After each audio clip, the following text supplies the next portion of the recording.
What's up everyone, how are you all? Today we are back with another blazing Naruto story. What if Naruto was bitten and transformed into a Werefox? If you enjoy, then please like, share and do comments. And also check the description box to original creator of this beautiful creation. 8 p.m. Training Ground 44, aka the Forest of Death. In this training ground hardly no one visits it, mostly because the nickname of it pretty much says it all. Since in the ninja world you don't get a name without actually earning it, and the Forest of Death earned it. The only problem was a blonde-haired, whisker-marked 10-year-old Naruto was pretty much dared to go into this training ground by a certain loud-mouthed Inuzuka, though it was kind of his own fault since he was boasting about how brave he was for pranking a couple of Anbu. Hence why Kiba dared him, even though his mother scared the dog boy into not going. Nuff said. With a mother like Sume, anyone would be scared. The young Naruto was walking around, wrapped up in his orange coat and orange pants. Damn it, why did I agree to this? Even the old man warned me not to go in here. If I survive this place, I'm blaming Kiba. The young boy mumbled and grunted to himself as he's climbing over a tree root, though he failed to realize there was a slight drop. Whoa. About a 5-foot drop. Luckily the root curves from the top towards the bottom, though it ended up causing Naruto to roll backwards like a ball. Though when he reached the bottom, Naruto ended up bumping into something, causing that something to turn around and bite Naruto on the arm.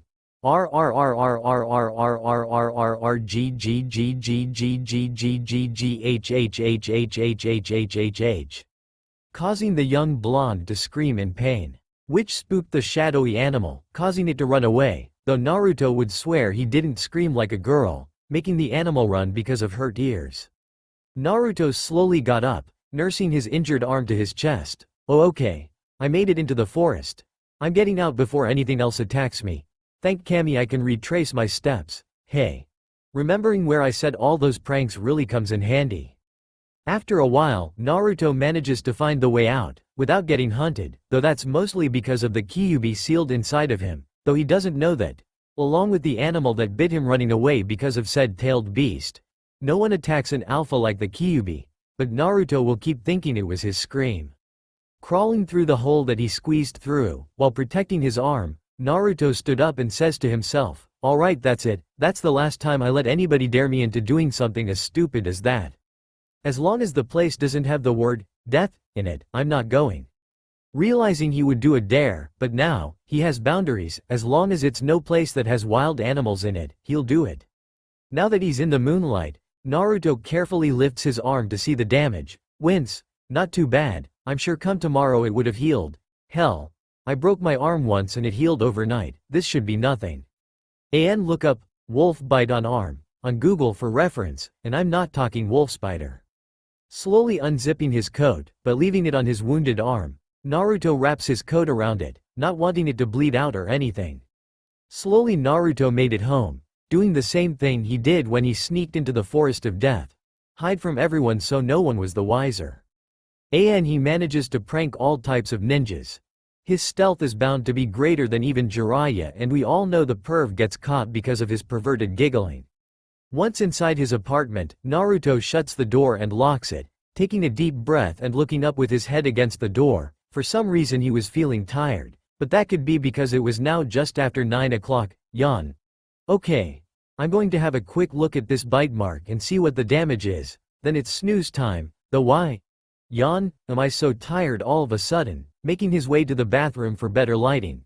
I spent loads of time being awake till after 10, hey, that could be the reason why I sometimes sleep in class. Shaking his head to clear the cobwebs of sleep, Naruto turns on the bathroom light. From our point of view, Naruto looks awfully pale and sweaty with bags under his eyes. Slowly removing his coat, he can see the bite marks on his arm. Okay, not too bad, the thing didn't bite down to the bone. I'll just wrap it up in bandages for now and see the results tomorrow. Doing that, Naruto could feel himself getting sleepier by the second.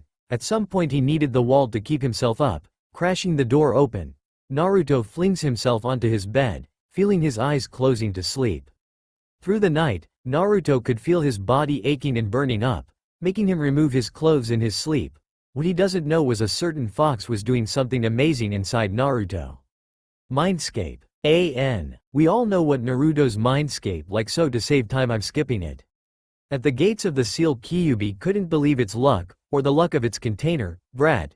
You should be grateful with what I'm doing. If I wasn't sealed inside you, you'd be nothing but a wild beast after being bitten by a wolf with a virus that would destroy any lesser man via implosion. But with me here, I can tweak the virus to suit our needs, since that bastard with the mask would come back for me. This will give you the strength you need to overcome anything, by becoming a new type of being. Lifting its hand towards its face, Kyubi was holding another fox. But this one was an anthropomorphic fox. Being calm in the presence of an alpha like Kyubi, just be patient. We wouldn't want to give these stupid villages another reason to hate you. You need to be able to control your animal urges, not to mention I need to make it so that your metabolism doesn't burn through a lot of food. That way you can live off the bare minimum of food without wasting money. Since the fox knows how Naruto is with money, he decided to change the virus enough so Naruto doesn't end up being too strange to everyone. Granted, he'll let the virus upgrade Naruto's body, along with having a taste for pig, chicken, cow, any meat not involved with humans, since it would raise too many red flags, causing people to want to kill Naruto more, and that would be bad for his own health. The fox, using its chakra to change the virus a little more. Done. Now go and spread. Become one with the boy and become the first ever Werefox of Konoha. Ha ha ha ha. A few days later, slowly, Naruto's eyes blinked open, feeling a little lightheaded. His vision was blurry. Where am I? Sitting up and looking around, he made his eyes focus on the room. Oh yeah, I'm in my apartment. Looking to the floor, Naruto sees a pair of boxers. Looking confused for a moment, he looks under the blanket. Oh, those must be mine. Grabbing the boxers and putting them on while still sitting on his bed, still dazed from what happened to him, Naruto tries to think of something. That is until someone was banging on his door, with a loud voice yelling, "Oi Naruto, you better be up. I'm not missing class just because Iruka-sensei was too busy to get you." Naruto knows that voice. He knows it but can't quite remember it, like it's on the tip of his tongue. Getting up from his bed, Naruto makes his way to the door of his apartment. Bang, bang, bang. The noise of the door being punched on starting to annoy him. Reaching for the handle, Naruto yanks the door open. Would ya knock it off? I only just woken up after a fever and, Ino, is something wrong? It turns out that the young Yamanaka's home lived close to Naruto, practically down the street from him, but because of her rivalry with a certain pinkhead, she hardly noticed, but ended up being asked by Iruka to check on Naruto the next morning. Since the teacher was busy with paperwork, he asked her to help out. But at the moment, the young Yamanaka girl was stunned. There was Naruto, in his boxers. Though he wasn't scrawny, his body was now built for speed and power. At least for a 10-year-old, the 10-year-old girl thought Naruto looked good with a six-pack. Ino. Hello, Earth to Ino, what the hell's wrong with you? She was thankful Naruto is still dense. Shaking her head from her thoughts, Ino looks towards Naruto's face, a slight blush showing. I can't believe I was eyeing Naruto's body of all things. She thought to herself, why yeah, I'm fine. Ahem, Iruka-sensei asked me to check on you to see if you were alright, since you didn't come to the academy for the past 3 days. Now that got Naruto's attention. He missed 3 days of classes. You've got to be kidding. 3 days? I missed 3 days of classes. I mean, I knew I had a fever, but I didn't think it'd knock me out for that long. Ino began to get impatient. Come on Naruto, get dressed before we're really late for classes. Again, that got Naruto's attention. Looking down, Naruto saw that he was only in his boxers. Thanks to Ino, he just remembered. It seems he was really zonked out of it if he forgot his clothes. Rushing back into his room, Naruto started changing. He was rushing too much that he missed the fact about his body's changes. Granted, he felt amazing, but at the moment he was focusing on not being late a 4th time for classes. Though once he was fully dressed, Naruto looked at himself in confusion. That's strange, my clothes feel tight. Even my pants. Whatever, I'll think about it after classes. What he didn't know was that Ino heard him. Why am I blushing at the thought of his tight pants? I like Sasuke, don't I? Confused, teenage hormones, everyone has them at that age. Anyway, once fully clothed, though Naruto had to have his coat unzipped to breath, he says to himself, I'm going to need a change of clothes after school. These things are too hard to breath. Now that perked Ino up. A chance to get Naruto a different set of clothes and out of those ugly orange outfits. Yes, I'll help him out, though knowing him he'll still want something orange. In came Ino the fashionista. her mind going a mile a minute with ideas for Naruto's new look to go with his awesome new body. During her train of thought, Naruto came rushing out, grabbing a slice of bread in his mouth, along with his keys. Seeing Ino's thinking face, he knows someone will be in trouble for shopping.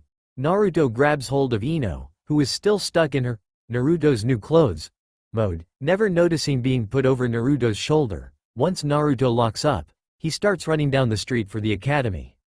The running was what jogged Ino out of her thinking. Looking around, Ino sees she was being carried by Naruto, who accidentally had his hand on her ass, which caused the girl to blush. Naruto, what do you think you're doing?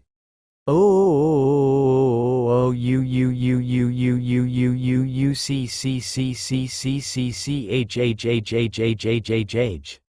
They were a few feet from the academy's entrance, when Ino ended up braining Naruto over the head, causing him to fall on his face and tossed the girl off his shoulder, allowing her to land on her feet. Only her face was red, with Naruto ending up at her feet, looking up with a welt. Naruto says in pain, "What the hell was that for? I only wanted to make sure we weren't late for class." Ino just huffed and looked away. "That was for touching my butt and manhandling me. Don't you know you're supposed to handle a lady delicately?" It wasn't a question but a fact for Ino. Naruto sitting up, looks left and right, says out loud, "A lady, where?" Wham! Causing him to imprint his face into the ground again due to putting his foot in his mouth. Ino, her fist smoking, with a red face yells out, "Just for that, I'm gonna pick out your new clothes, with you paying for them." Pulling his head out of the dirt, Naruto asks, "Huh, why?" Ino, leaning forwards with an angry look, says to him, "Huh, did you say something?" Knowing he wasn't gonna win, since he didn't want to get hit again, he merely looks away and scratches his nose nervously, and no, not a thing. Ino straightens herself up, dusting her clothes off, and says with a smile, "Good, wait for me at the entrance here, then we'll begin the hunt for your new look." Knowing better than to question the girl, Naruto suddenly realizes something. Oh man, I'm the poor soul to be tortured by Ino's shopping. Shikamaru was right. Women are troublesome. The poor boy finishes with waterfall tears, which starts the beginning Naruto's new life, though the question is, what will happen during the next full moon? But before that he would have to survive the day before Ino sinks her claws into him. Ino walks off, leaving Naruto to pull himself together. Looking up, Naruto watches Ino walk away. "I really need to get out of this. I could skip class," he says to himself as a shadow is now looming over him. Slowly Naruto turns around to find Iruka standing behind him with rope in his hands. "What was that, Naruto?"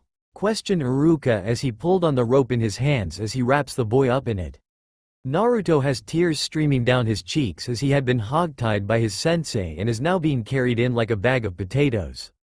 Iruka makes his way to his classroom. Out in the hallway he can hear his students fighting and talking. Mostly the girls fighting over his raven-hair student Sasuke Uchiha, the last of the loyal Uchihas that are alive and living in the village. Iruka just sighs as he throws Naruto into the classroom as the boy lands into his seat in the back room away from everyone. All eyes turn his way as he is fighting to break free of his bindings. Just as Naruto gets the rope in his mouth, he begins chewing on it, and to the shock and amazement to everyone in the classroom, Naruto was now free and spitting out the piece of rope in his mouth. "Man, that stuff tastes nasty. When was the last time you washed that rope, Iruka-sensei?" questioned the blonde as he was now throwing the rope to the front of the class as Iruka pulled himself back together. Inside Naruto's mindscape, the Kyuubi just watched on, smirking. If only these fools knew what was going to happen in the coming days. He thought to himself as he watched the Werefox run wild outside of his cage. Kiba turned to Naruto and smirked. "So did you chicken out on going to training ground 44? He questioned the blonde. Naruto glares at the brown hair boy as his puppy crawls into his jacket crying. "No, Kiba, I didn't chicken out like you did. I went out there and something bit me," said Naruto as Kiba glared back. This made Shikamaru and Shino look over at Naruto. "What do you mean something bit you?" asked Shikamaru as he was up from his nap. "Like I said, I was wandering around the training ground when I bumped into something and it bit me. After that I went home, and I got a fever and passed out. When Ino showed up this morning I didn't know I had been sleeping for 3 days straight," said Naruto, now looking a little annoyed. He held up his arm and you could see on his jacket where something had bit him and some old blood. "Did you even clean it out?" Asked Kiba as he was shocked as he didn't smell the old blood right away. Naruto glares at him. Yeah, Kiba, I cleaned it out when I got home and wrapped it. I just haven't checked the bandages. As for Ino was pounding on my front door and didn't give me any time to look over the bite mark. He said with sarcasm dripping in his voice. How about we check it when we break for lunch? My mom is coming by to give Akamaru a pill and she can look it over. Said Kiba as all the kids nodded their heads and looked down at the bottom of the classroom as Iruka was getting things together to begin class. Time had gone by really slow in Naruto's eyes. As to the others, their morning had flown by. But for our blonde, he was having a little more trouble than normal to sit still in class, and he just wanted to be outside running and just enjoying the warm sun on his face. Not in a stuffy room with a bunch of people that didn't really like him. Besides the few friends he did have. The lunch bell had finally gone off and all the kids had made a mad dash for the classroom door as Naruto opened the window next to his desk and jumped to the tree that was next to the window. He sat on the branch as he waited for the others to show up at the base of the tree. One by one Kiba, Shino, Choji, and Shikamaru had shown up and Naruto climbed down when they saw Sume walking over to them. Hey pup, called Sume as she saw Kiba. Kiba walked up to his mom grinning. Hey mom, he said. Sume looked over at the boys behind her son and saw Naruto. She smiled to herself. At least my pup is making friends with him, she thought to herself. But her thoughts were interrupted as Kiba asked something. What was that? She asked him. Kiba huffed. I asked if you could look at Naruto's arm. He was bitten by something over 3 days ago and he said he had a fever and has been sleeping for the past 3 days. So that is why he hadn't been at school. He told his mother. Sume raised an eyebrow to this. As long as she could remember. Naruto has never gotten sick and that boy has gone through hell and back and has been in pretty much perfect health. Sure, let me see his arms. She says as she walks over to the only blonde in the group of boys. Ino watches as she is off eating lunch with Hinata as she didn't feel like chasing after Sasuke today. Something deep inside of her screamed to flow the other blonde. But what she didn't know. Okay pup, take off that jacket and let me see your arms. Orders Sume as she notices that everything that Naruto is wearing is too small for him. He does as she orders and removes his jacket and she sees the bandage on his arm. She reaches for his arm and slowly she removes the bandage and the smell of old blood is strong on the wrappings. But once she has it all off, there is just a small scare of wolf bite on his arm. Where did you get this bite from? Asked Sume as she was kicking into mother mode. Naruto looked at her a little nervous. I went to training ground 44 the other night after Kiba dared me. I slipped and bumped into something and it bit me, and I went home clean it up. Got sick and slept for 3 days. He explained. Sume turned and glared at her son. It promised him he was going to be in for it once he got home that afternoon. Well, it looks like it's pretty much all healed up. You should be fine from now on. But next time you should have gone to an adult to have had this checked out. For the animal that bit you could have been sick, and you could have ended up worse or even dead from the bite. She told him as Naruto and the other boys just paled at the idea of dying from a bite. I'll go to Gigi next time. Said Naruto as he knew Sume knew who he was talking about. Good, now you pups better eat something and return to class. Ordered Sume as she watches the boys run off. I thought I killed the last wolf in the forest? She thought to herself as she left to visit the Hokage to let him know of the latest of Naruto's injuries and where he got it. Just something about left her feeling unsettled. But it might just be that a new wolf pack might have gotten into the village and no one in her clan smelt them. The hour of Naruto's doom had finally drawn, and he stood outside the academy waiting his date with the fashion demon of Konoha Ino Yamanaka. Why am I still waiting here? He asked himself as he looked to the village planning to make a break for it. For you know better and also know I would hunt you down and make you buy me a few outfits for wasting my time as well. Came the voice of Ino from behind him as he turned to see her stand there with her hand on her hip. Naruto just rolled his eyes at her. Fine, whatever. Come on, let's get this over and done with. Said Naruto, never knowing these would be his famous last words to her. Ino, before we go to some of your favorite stores. I only have few places I am able to shop. Said Naruto as he turns away from the platinum blonde girl. Ino glares at him. Well, if you stopped pranking half the village, maybe half the store owners would be a lot nicer to you. She scolded him. Yeah, keep telling yourself that. Believe that's the reason you see people treating me like shit. Naruto thought to himself as he head to one of the stores that Choji's mom owns. Chi-Chi Akamichi stood behind the counter as she saw Naruto and Ino walk into her store. "Hello Naruto-kun, Ino-chan," said Chi-Chi as she walks up to the children with a smile. Naruto grins at the large woman before him. "Hi Kai-chan," he told her as he walks up to her for a hug. Ino watched the two interact with each other as she follows after her fellow blonde up to the large woman for a hug as well. "Hello Kai mama," she told her childhood friend's mother. "What brings you two here?" questioned Chi-Chi as she eyes them both. "Naruto had a growth spurt and I'm going to make sure he is wearing something normal and not that orange monster he loves so much," said Ino as she makes a face at his orange jumpsuit. "Hey, orange is awesome," defended Naruto as he was now pout as he watched the large woman now laughing at him. "Well, you're more than welcome to find something here for him," said Chi-Chi as she went back behind the counter. Outside of Akamichi Rose stood Hinata as she watched from outside of the store though the window as Ino held up different color shirts to Naruto. "No, how can Ino-san be doing this to me?" questioned Hinata as she watched Hugh new blonde hair rival for the one she loves. Inside the store, out of the corner of her eye Ino caught the sight of an indigo hair girl watching from outside of the store at here shoving shirts into Naruto's arms. "Here, go try these on," she ordered him. "Yeah fine whatever," said Naruto as he turned away from her walking to a dressing room that Chi-Chi set up for him. Ino moves around the store and out the open door to where Hinata doesn't see her as she sneaks up behind the shy Hyuga heiress. "What are you doing Hinata?" asked Ino with a smirk. "Eep," escapes Hinata's lips as she spins around and faces Ino with her cheeks now a bright scarlet color that Ino has ever seen in her life. "IIJ just wanted to see what you and Naruto-kun are doing?" Ino nods her head to this. "All I am doing is helping him find something new to wear. If you want to help, all you have to do is ask," she tells the shy girl. "Anyo, why are you helping him?" questioned Hinata feeling less nervous. Ino stood there for a few seconds not really sure why herself about why she was helping the blonde hair misfit from their class. "I'm not sure. But you know he would look better in something better than always in that orange monster of an eyesore he is always wearing and if he truly wants to be a shinobi might as well now get him up to pair with what to wear and what not to wear," she told the indigo hair girl. Hinata nodded her head and followed Ino into the store just as Naruto walked out of the dressing room with black cargo pants with a few dozen pockets and a skin-tight black shirt with a fishnet shirt over it. He looked at both girls with a slight grin. "What do you two think?" he asked them. Both girls had a slight blush on their cheeks as Chi-Chi walked up behind them.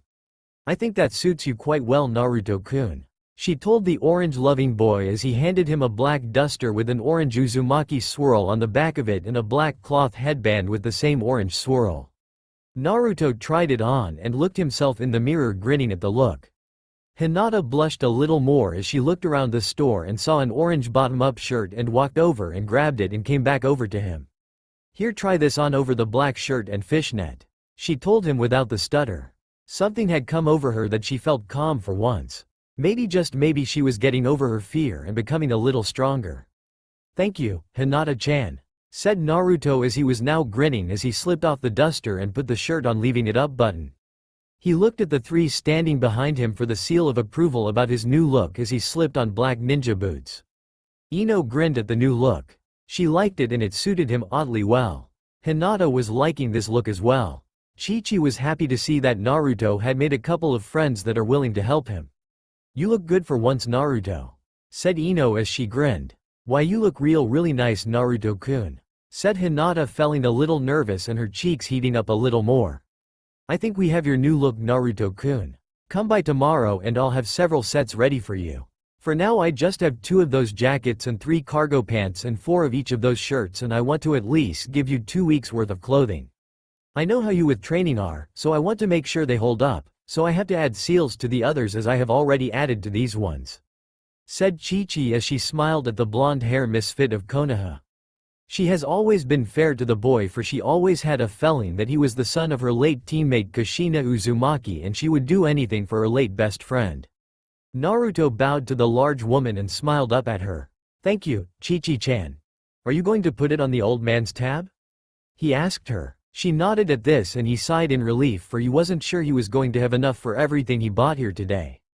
Across the village at the Yamanaka compound, Ino's father was standing in the family home looking over at his wife with a nervous expression on his face. "Inoichi, what is troubling you?" asked Usagi Yamanaka, wife of Inoichi and mother of Ino. Inoichi looked over at his wife. He slowly let out a sigh before he spoke. "It is the family curse. I am worried about it might not skip Ino-chan," he told her. Usagi looked over at her husband with fear in her eyes. "What do you mean you're not sure that it will skip Ino-chan?"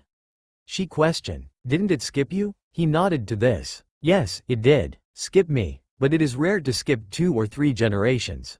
How Ino turned 10 not that long ago, we should begin to start seeing signs if it will come to pass," he told his now worried wife. "How could your great-great-great-great-great-grandfather be so foolish to piss of an old gypsy when he was a boy? To curse his family with the mark of the werecat of all things," said Usagi as she let out a sigh. She was told the family curse the moment she married her husband and became pregnant with Ino. For there might be a chance of that curse following their child. "At what age does the curse take full hold of the person?" she questioned him. Ino turned and pulled an old bookstand in the living room. Flipping though a couple of pages, he found what he was looking for. For his great-grandfather many times over had kept a detail's diary of the transformation of his children that were affected by the curse. It states here that it will take full effect during the first full moon of their 12th year of their life.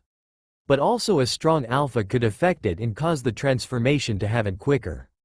But there isn't any alphas in her class, and the Inuzuka heir isn't nothing more than a beta or omega at best, he told his wife, trying to reassure her. "All we must do is watch for a marking to appear on his left shoulder of a cat claws." Usagi just nodded her head to this. She was worried for her baby. She knew her class had several strong boys and only 2 came to mind. One being the so-called Rookie of the Year, and the dead last for that boy seemed to be more than what he let on. Later that evening, Ino had finally gotten home from her shopping trip with Naruto and Hinata. He was surprisingly not as stupid as she believed him to be. He had walked her home and then walked Hinata home, for when they had finished shopping it was already late and it wouldn't look too well that 2 clan heirs walking alone home. So he took it upon himself to escort them both to their clan estates before making his way home. "I'm home," said Ino as she walked into her family home. "Hello sweetie," called Usagi from the kitchen as she was making dinner for her family. "Hello princess. You're getting home kind of late today?" questioned Inoichi as he watched his daughter put her bag down and walk into the kitchen towards her parents, as they had been chatting about the family curse all afternoon and evening. She smiled at both of them. "Well yeah, I had to help Naruto find something better to wear beside that ugly monster of an orange jumpsuit he loves so much," she told them both. Inoichi looked at his daughter a little puzzled. "What do you mean you had to help him?" he asked her. Ino sighed. "Well, yesterday after school Ruka-sensei asked me to go and check on Naruto to find out why he hadn't shown up for class for the last 3 days, for Ruka-sensei couldn't do it himself, for he has been busy with teacher meetings, and after the meetings he helps out at the Hokage Tower. So how we don't live that far from Naruto, he figured I would be the best bet to ask. So this morning I left a little early so I wouldn't be late and went over to Naruto's house. When he opened the door after I was knocking like for 5 minutes, he was standing there in his boxers," said Ino as her father was turning a little red, for he was a little upset that the boy would open the door dressed only in his underwear. His wife walked up to him and placed her gentle hand on his shoulder to calm him down before he went over the boy's house to yell at him. "Go ahead and tell us what else happened, sweetie," said her mother. Ino nodded. When he opened the door that way, his boy wasn't like weak looking. He was built more muscles and his boxers seems to be a little small for him. When I asked him why he hasn't been in class for 3 days, he looked at me in shock and told me he had a fever and been sleeping for 3 days straight, thinking he had only slept 1 day. I told him to hurry up and get dressed so he wouldn't be late," she told her parents. "Did he tell you what brought on this fever?" asked Inoichi, as he was now worried. For he knew Naruto has never gotten sick, for the fox sealed within him had always made sure the boy was in pretty much always in perfect health. Even after beatings the boy would bounce back in a day or 2. Ino frowned at her father. "I was going to get to that," she told him as she kept talking. When he came back his clothes were too thigh for him and I was shocked to see he has a growth spurt, and after seeing that I got lost and thought that he would need help with shopping, and during that time he picked me up and ran us both to school, and when we got there I hit him over the head. Oh, before I forget, I did ask what caused the fever and he said he got bitten by something in training ground 44. I guess he and Kiba had a bet to go there a couple days ago and Kiba chickened out, or more likely his mother threatened him. And he didn't show up and Naruto went all alone, and he said he slipped and bumped into something and it bit him. What I saw and overheard from Kiba's mom during lunch was he got bit by a wolf. She didn't seem too happy about it, said Ino as she studied her parents' faces before her. Well, Sume don't like having wild packs of wolves running around the village. For about 15 years ago several children went missing by wolf attacks in her clan, and several members of our clan and the Nara Akamichi clans had gathered together and hunted down the pack that was hiding in the Forest of Death and wiped them all out, said Inoichi as he remembered his father and him being part of that hunt. Yes, that was a frightening time. For it was around the time the Second War ended and the Third War was about to begin, said Usagi as she remembered that night. For she had lost her older sister to a wolf attack. Ino looked a little shocked. Really? There was wolf attacks like that within the village? She asked her parents. They both nodded her head. Yes, father was worried, for it was drawing too much attention. Those that had been affected by the family curse had almost been caught during that time and blamed for the murders. He thought to himself as the family worked hard to keep those affected caged and chained up in the basement of the main house. Wow, that is scary to think about, said Ino as she turned around to run upstairs to get clean up before dinner. As she turned around, her father saw the marking he feared on his daughter's shoulder slowly appear. Something had triggered it to slowly being to appear now. After she was gone and out of hearing, Inoichi turned to his wife with a frown marring his face. We have trouble, Inoichi told his wife. Usagi looked over at her husband a little confused at first. What do you mean? She asked him. The marking is appearing, was all Inoichi told her as she had the look of horror. So very soon they would have to tell their daughter the truth about their family curse. Hokage Tower. Sume Inuzuka stood before the third Hokage. Sir, we have trouble, for Naruto has bite marks on his forearm from a wolf that he claims bit him 3 nights ago in the Forest of Death, she tells him as she frowns at him. The third Hokage looks at her with worry. I thought your clan and the others had killed all the wolves in the forest over 15 years ago? He asked her as he now worried for his grandson. We did. We killed the pack of about 30 wolves that night. But we never found the den where the cubs were kept. So we could have missed a female with about maybe 6 or more cubs she was left to protect as the others hunted, said Sume as she felt upset and guilty. It is strange that they kept quiet and low-key for this long, said the third Hokage as he studied the woman before him. Wolves are smart and can learn and adopt to anything to keep themselves and their young safe, said Sume as she was ready to set that whole train ground ablaze once and for all. Sarutobi nodded his head to this. Do you think your clan would be able this time to find the den? He asked her. Sume shook her head no. I have spent all afternoon and even until just a half hour ago there trying to track the pack that might be left. All I found is where Naruto was attacked, for there was some blood in his scent and the scent of the wolf, and then it was gone. Like it learned to mask its scent, she told the aged man before her. This made Sarutobi arch a brow to this. That wolf was showing intelligence on a human level. This could be very dangerous for those who go into that training ground. For now I will have the training ground closed off and have several Hyugas go with several of your clansmen to see if they can spot any tracks that your Ninken might have missed, he tells her as she nodded her head.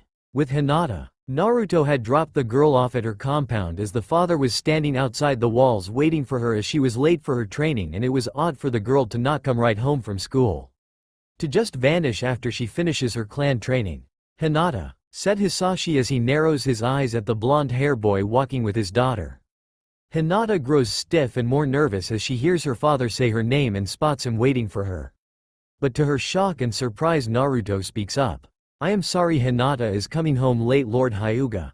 She was with myself and Ino Yamanaka at Lady Chichi Akamichi's clothing stop, aiding Ino-chan in helping me pick out proper attire of a young and up-and-coming shinobi like myself, said Naruto. This shocked all around him, for he spoke in a way no one has ever heard him speak.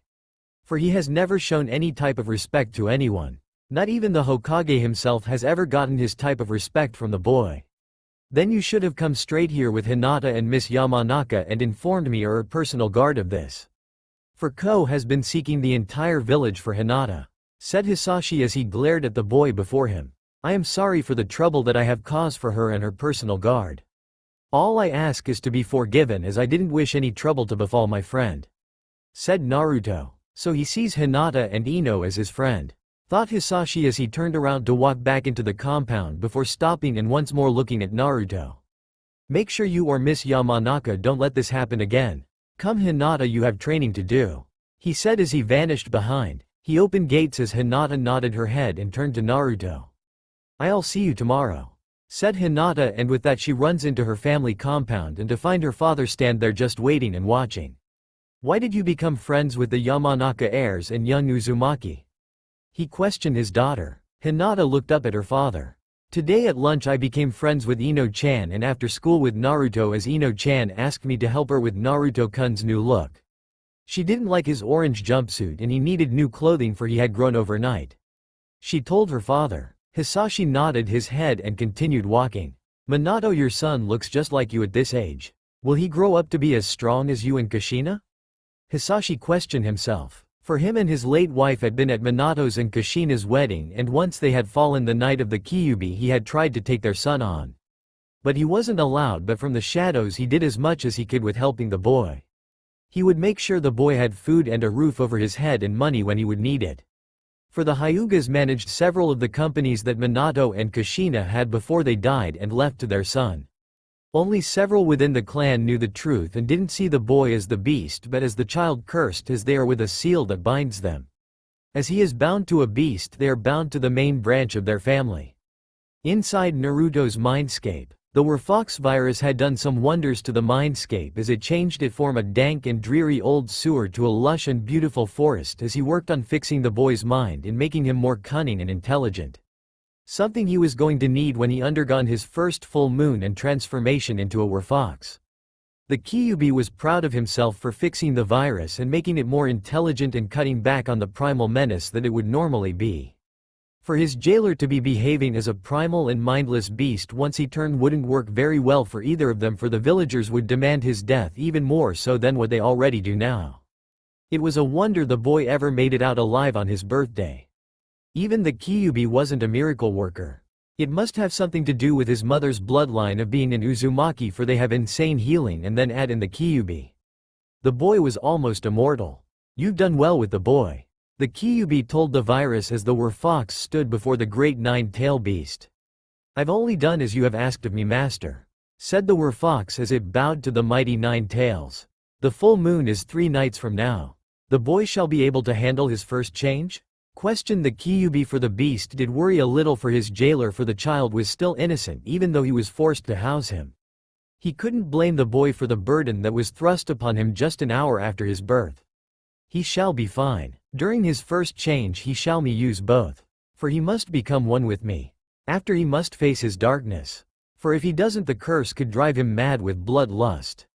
Even though you have changed his hunger for more towards animals, it will not stop him from going on a killing spree. That is what has happened to other werewolves in the past. This is where you must step in and guide the child. For it is you the one hold his true feelings and holding his anger and hatred for others within yourself," said the Werefox as he took on a more human form as it stood on 2 legs and its paws became more human. "That shall be tricky, for I know the child will be angry with me and focus all his anger and hate on me for a while," said the Kyuubi as he looked into the shadows of his cage as he saw the black hair from of his jailer sleeping with golden chains, wooden chains, and vines wrapped around him. Naruto has 3 bloodline that the Kyuubi has sealed until he is ready for the boy to have them. But the time seems to be drawing near. For the boy will need them to face his darkness and to keep his side at bay. This shall be a long night for the Kyuubi, for he was going to set to work to allow these bloodline to awaken while the child sleeps. Naruto had gotten home and put away what he had gotten from Chi-Chi along with some sleeping clothes that he can change into. He had some orange basketball shorts he could put on with a black tank top. He didn't feel like wearing his sleeping clothes just yet, and he needed to go over his homework he had missed the past 3 days. Sitting down at his small kitchen table, Naruto puts his book back down and pulls out his books and notebooks with the notes that Hinata had given him and all his homework for the week. Man, this is going to take all night to do. Naruto whined to no one but himself. Just then there was a knock at his door. Looking up from his notes, Naruto stood up and walked over to his door. On the other side of the door stood the third Hokage along with Sume Inuzuka and along with his personal doctor Washu Hakuba. She looked to be about 13 years old but was in her 30s, maybe older, with long hot pink hair and lime green eyes. No one really knew, for she stayed in what she called her chibi form. Some believed her to be part of the Uzumaki family, for she was from the hidden Whirlpool village, but she would never talk about her past. All she would say, "A lady has a right to her privacy. I'll leave it at that." Naruto slowly opened the door and peeks his head out to see the old man. "Hey old man," said Naruto as he saw the others. Sarutobi smiled. "Hello Naruto. Do you mind if we come in?" asked Sarutobi as he stood before the two women and looked Naruto dead in the eyes. Naruto moved away from the door and opened it all the way. "Yeah sure, but sorry for the mess. I haven't cleaned it for a couple of days. For I have been sleeping for 3 days straight, for I had a fever the other night," he told the old man and the two women with him. Washu studied Naruto. "How did you feel with the fever, Naruto-kun?" she asked him as she walked up to him, putting her hand on his forehead. Naruto blinked a couple of times before he answered, as he needed to think for a couple of seconds. "Well, after I cleaned and bandaged my bite mark, I got really dizzy and sleepy and my body felt really warm. Before I knew it, I had passed out on top of my bed and woke up 3 days later to Ino pounding on my door, and during the time I was sleeping I somehow stripped out of my clothing and grew," he told him. For fact, Naruto was no longer 4 feet 9 but about 5 feet 3, maybe a little taller. But Washu would need to take him to the hospital for a better checkup. "I can see that, Naruto-kun. You don't look as small as you used to be," said Sarutobi as the young boy just glared at his grandfather figure. "Not nice old man, not nice at all," said Naruto as he sat back down at the kitchen table looking at his homework that he was really wanting to get started and over and done with. "So what brings you all by?" he asks as he looks over at Sume Inuzuka. "I reported to the Hokage about the bite mark on your forearm and he wanted your personal doctor to look at it," said Sume as he looked over at Naruto's still bandaged forearm. Naruto looked down at his arm and slightly frowned, as he had forgotten about it. "You know, Naruto-kun, you hurt my feelings for not coming and seeing me right away. You could have gotten really sick and I would have never known. You know where I live, and you could have come to my home. Someone would have gone and got me if I was at the hospital," said Washu with a small pout as she was making her eyes all watery. Naruto couldn't help but blush and look away from Washu, for her antics always made him feel guilty and weird in some ways. He never knew why. "I'm sorry little Washu-chan," said Naruto looking sheepishly at her as he rubbed the back of his head. Washu grins as she walks up to Naruto, pulling him into a hug, barring his face into her sizable chest. "That's okay Naruto-kun, I forgive you this time," she tells him, letting him go. "Now go sit down, so I can look at that bite mark on your forearm," she tells him as the others in the apartment sweat drop at her antics. "Is she really a doctor?" questioned Sume to herself. "Lucky little bastard, she never does that with me," pouted Sarutobi as he envied the young boy before him. Elsewhere, somewhere in the land of Moon, a man with long white hair looks over to the south to where the land of fire is. "Something tells me I am missing something very perverted, and someone important to me is a very lucky bastard," he tells himself as he is spying on the girls at the nude beach for his latest book. Back with Naruto, Washu pulls out a scroll and unrolls it and focuses her chakra into it as a medical bag pops out, and next it a laptop computer appears with 2 small dolls that look like her standing on each side of it. Sume was a little creeped out by the dolls. "Alright Naruto-kun, put your arm on the table so I can look it over," says Washu as she had moved his books and homework and placed a white cloth down and put on blue gloves. Naruto does as he is told as Washu removes his bandages and sees that the bite mark is fully healed, and only thing left is the teeth markings where the beast had bitten him. Said Washu as she looked it over and typed something on her computer and pulled a camera out of nowhere and took several pictures of it. "Well, it healed nicely, and it appears you will have scares for once in your life. Which is odd, for you have never scared before," said Washu as she pulls out a needle and several tubes. She was going to need to take several blood samples to make sure he didn't have any infections or anything in his blood. I need you to hold still so I can get some blood samples to make sure you don't get sick. She tells him as she cleans his arms and draws several tubes of blood. The Kyuubi watches from within the boy and pushes forth his bloodlines and hides the Werefox virus from the odd pink-haired doctor. He didn't trust her as far as he could hit her with his 9 tails. For her chakra felt old than his father's. That damn women can be troublesome. For she isn't like all those other monkeys, and I believe if anyone could find the Werefox virus, she would be the one that could find it. He thought to himself as the virus hid in his cage with him. There, that didn't hurt too badly? Asked Washu as she grinned at the boy before her. Naruto just smiled at her. Nah, it was fine, little Washu. He tells her. So can I get back to my homework, or is there something else that you all needed? He asked them. Sume looked at Naruto with a little worry in her eyes. Did you see what bit you? She asked the boy as the Hokage and Washu looked into his refrigerator and cupboards to make sure he had food to eat. All they found was ramen. Washu frowned as well as the Hokage as he motioned with his hand as a Neko Anbu appeared before him. Neko, could you go shopping for Naruto-kun and get him about 2 months worth of food? For he is growing, and he is going to be eating more. So that will last him about 2 weeks, maybe 3. He tells her as he goes back to listening to Sume and Naruto talking. It was dark and all I saw was glowing yellow eyes and a yip growl as it bit me and ran off as I screamed at it, said Naruto as he looked down at his hands a little sheepishly. Sume nodded her head. Thank you, Naruto. She tells him as she turns to the third. That's all I needed, Lord Hokage. She tells her leader. He needs to her. Very well. Well, Naruto-kun, we will take our leave and Neko will be returning shortly with some supplies for you. If you need anything else, just let me know. He tells the young boy as he nods and goes back to his homework as the others let themselves out. I need to get to the hospital to run all these tests to see what brought on that fever on. For that is not common with him, said Washu as she was now frowning and had a hard look on her face as she was thinking and biting her thumb as she sunk into the ground with a pink swirl. The Hokage just nodded his head as he walked back to the Hokage tower. He didn't feel like getting there quickly. He just wanted to enjoy the cool October night air as he figured he would finish a little bit of paperwork as he knew Washu would have a report to him very soon. It was the day before Halloween and Naruto was sitting in class.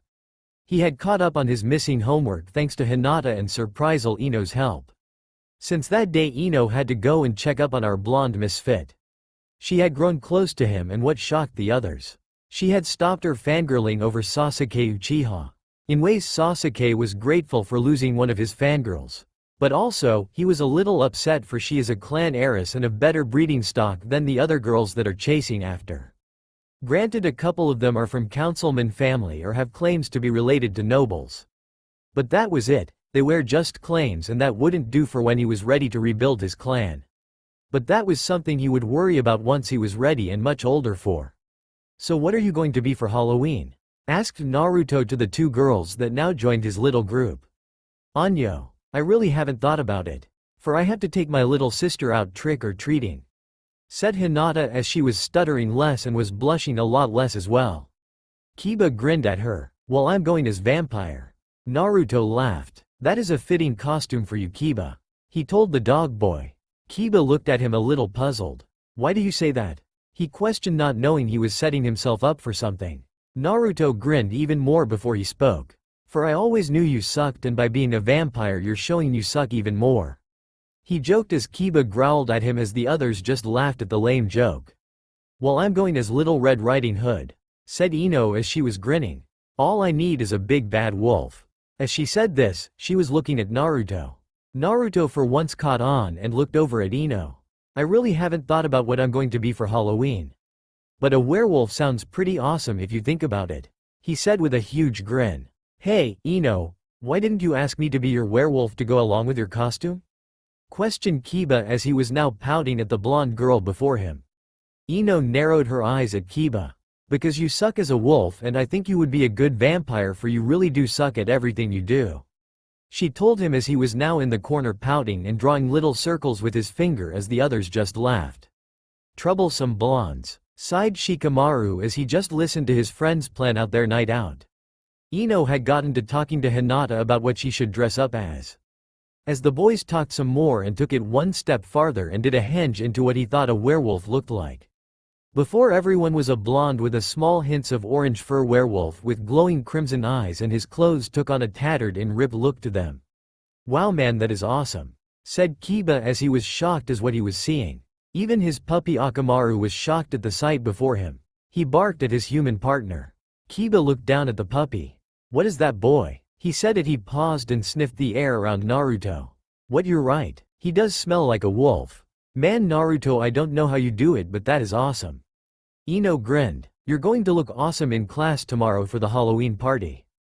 But do you think you can hold that henge all day?" she asked the blonde-hair werewolf before her. Naruto grinned at her. "Yeah, I'm able to hold it for about 2 days. I have tested out henge likes this before once we learned this in class last year." He told them all. Not knowing what was going on inside his mind, the Kyuubi and the Werefox both grinned. The boy, without knowing it, had an idea of what he was going to look like once to change the following night. But they figure they would allow him his fun for once in his short miserable life.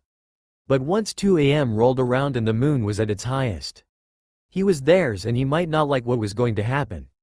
"Very soon, brat, we will meet, and you will understand what happened that accursed night," thought the Kyuubi to himself as he watched the chains, wood, and vines loosen on the dark part of Naruto's soul. "I hope his faith in this human child isn't wasted. For if he proves to be strong enough to overpower this curse, many great things lay ahead of him," thought the Werefox virus. The one that bit Naruto that night was the new alpha born to the pack that was killed by all the shinobi 15 years ago. But during those 15 years of hiding and eating scraps and trying not to be caught, the wolf had gotten weak and sick. This was her last chance at finding a mate or passing on her curse to a new alpha, and by biting the boy, she had subconsciously made him the new alpha, something that he would have to prove in time.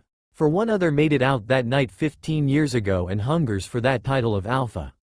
Back with the others. "So we will all meet at Hinata-chan's compound, and at 9 p.m. we will send her sister off with Ko and go to the Halloween party at Ino-chan's parents are having," said Naruto as he was looking forward to his first Halloween, that he would be able to enjoy himself.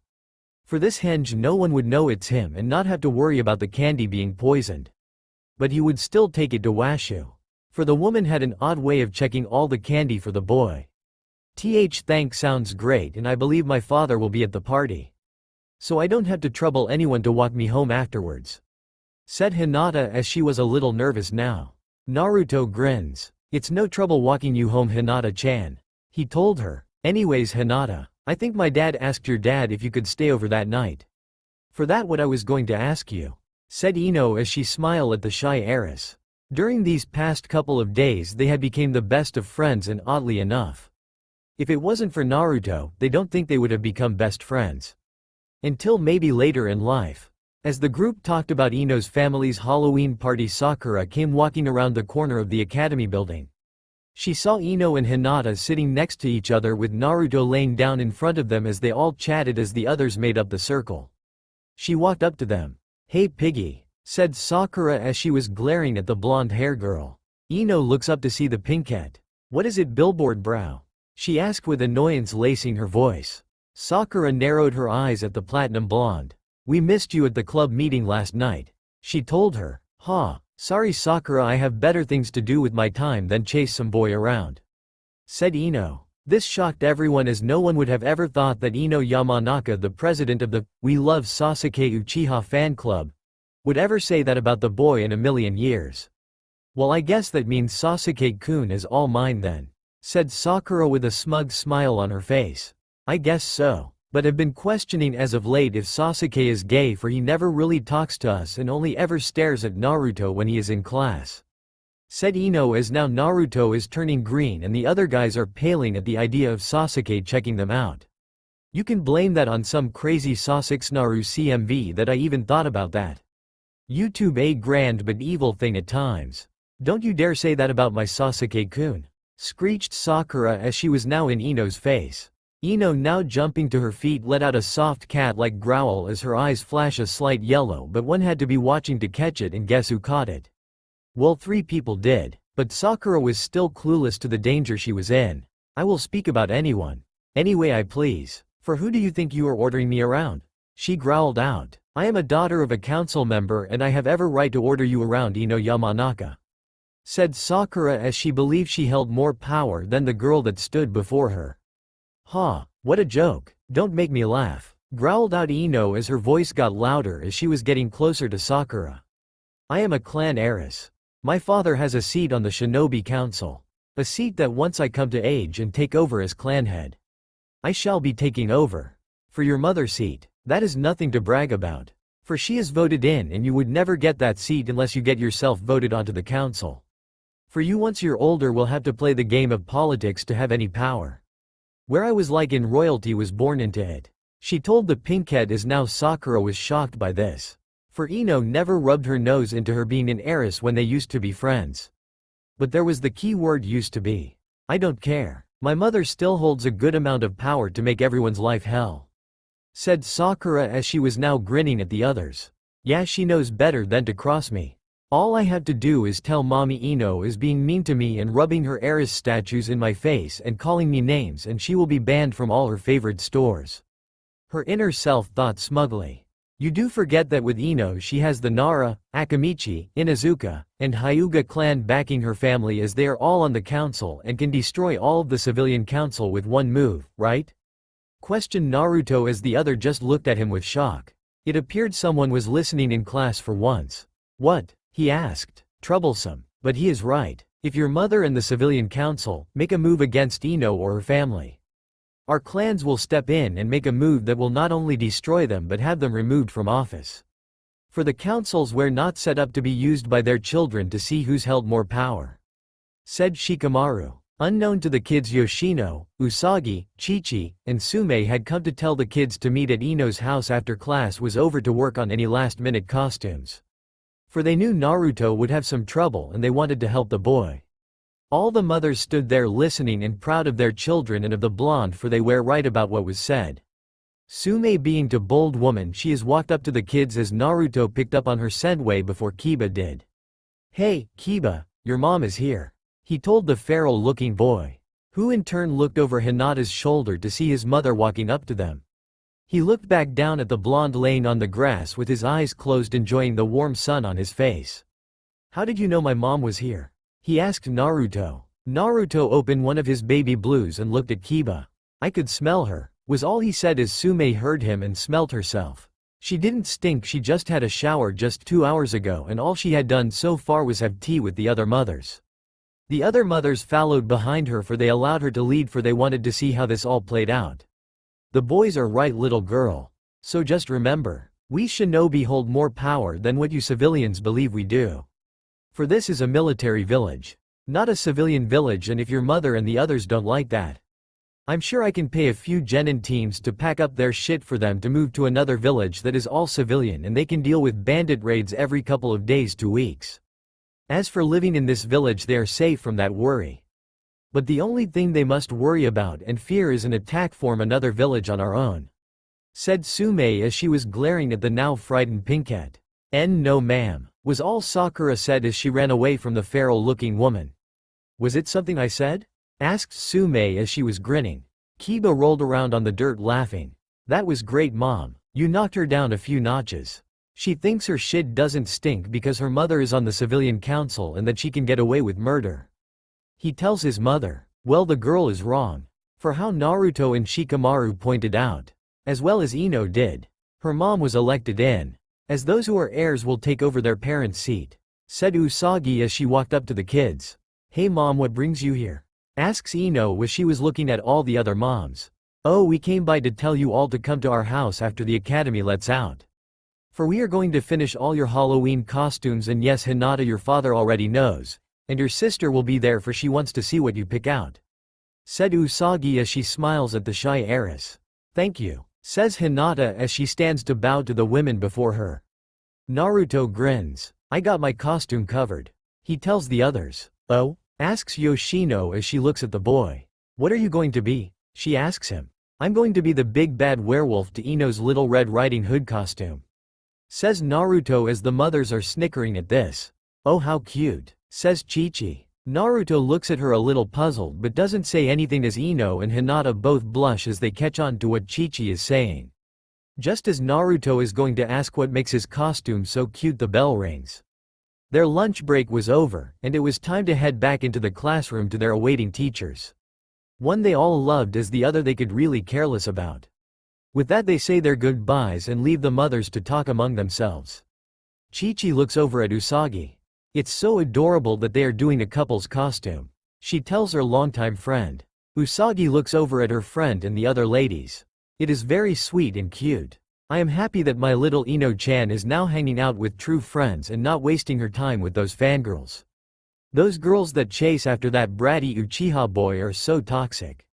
It was to the point that Inoichi or me would have to drag a kicking and screaming Ino into the backyard to do any type of training, and even then, we had to sweeten the deal to get her to do anything. She tells the others. It appears since that day she came into my store with Naruto. She has grown a lot. Even Naruto has grown a lot. He is acting years beyond his age, and I think he will be good for the kids to have around. Says Chi-Chi as she thinks back to that day the kids came in. If only he could get our lazy sons to train more. I would be happier, said Yoshino as she is now grinning at a knowing Sume. I agree, and that pup has the air of an alpha.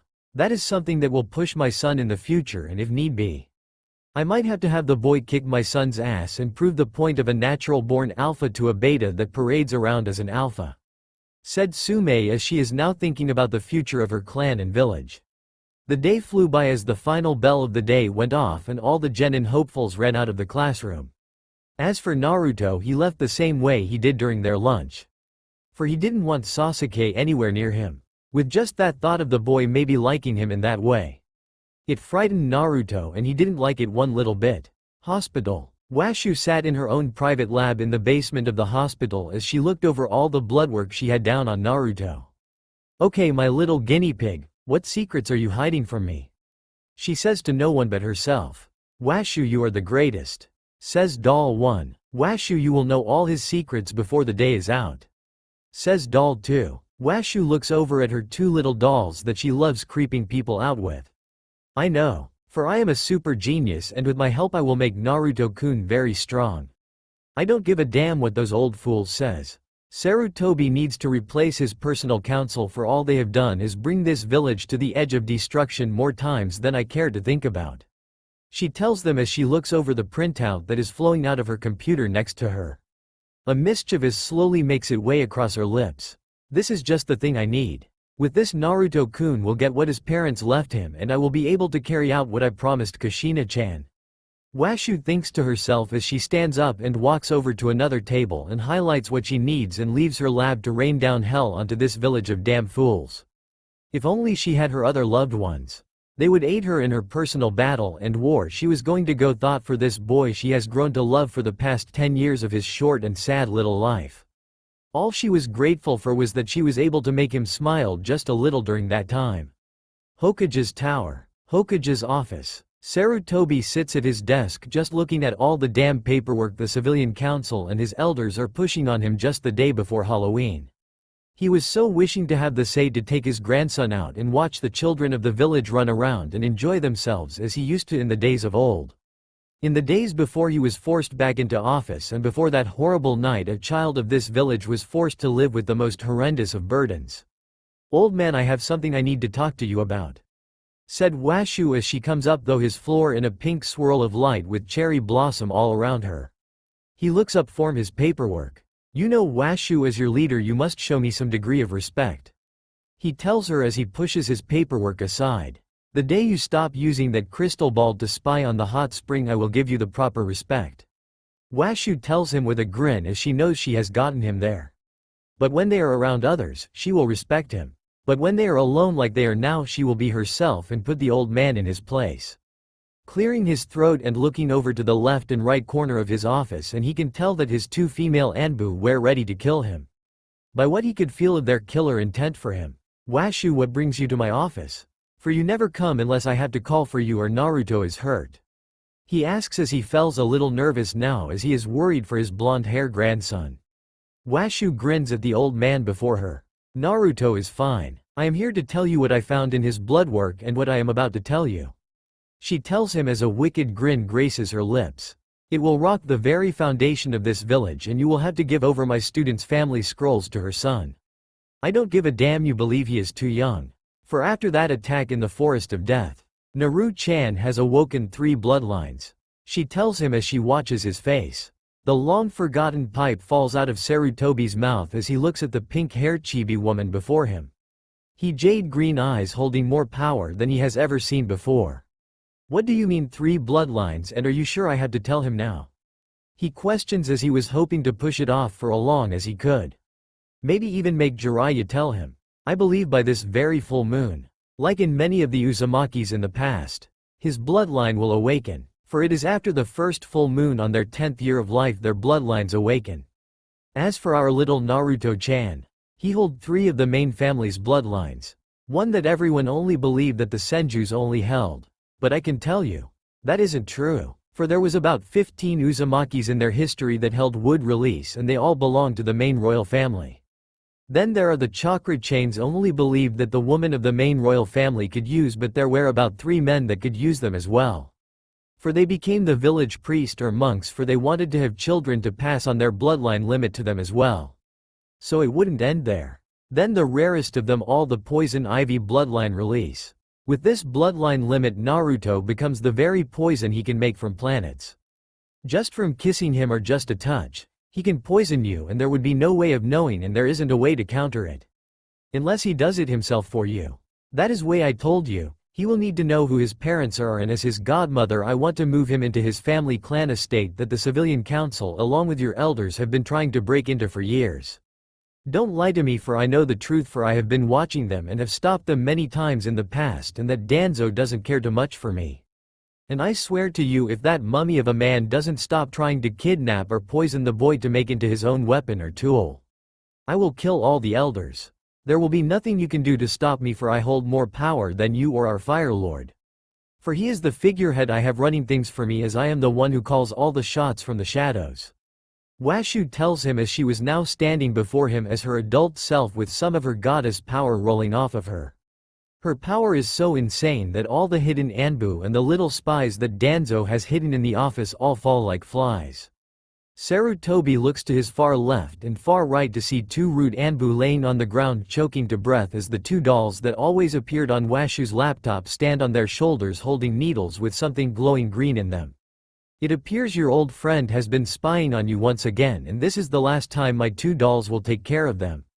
For here is all that Danzo has done in the shadows, to the point of trying to blackmail my puppet of a figurehead to gain more power and to overthrow you as Hokage, for he believes he is better suited than yourself.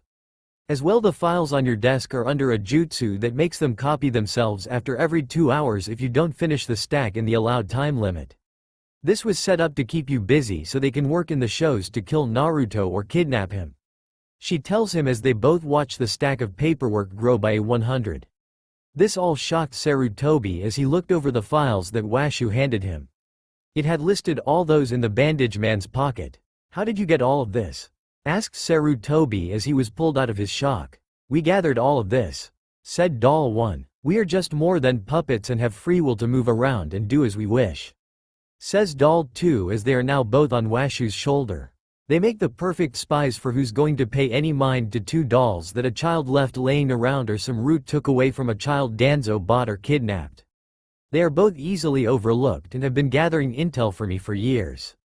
Enough to build the case that I give to you. Besides the files that my other puppet gave me.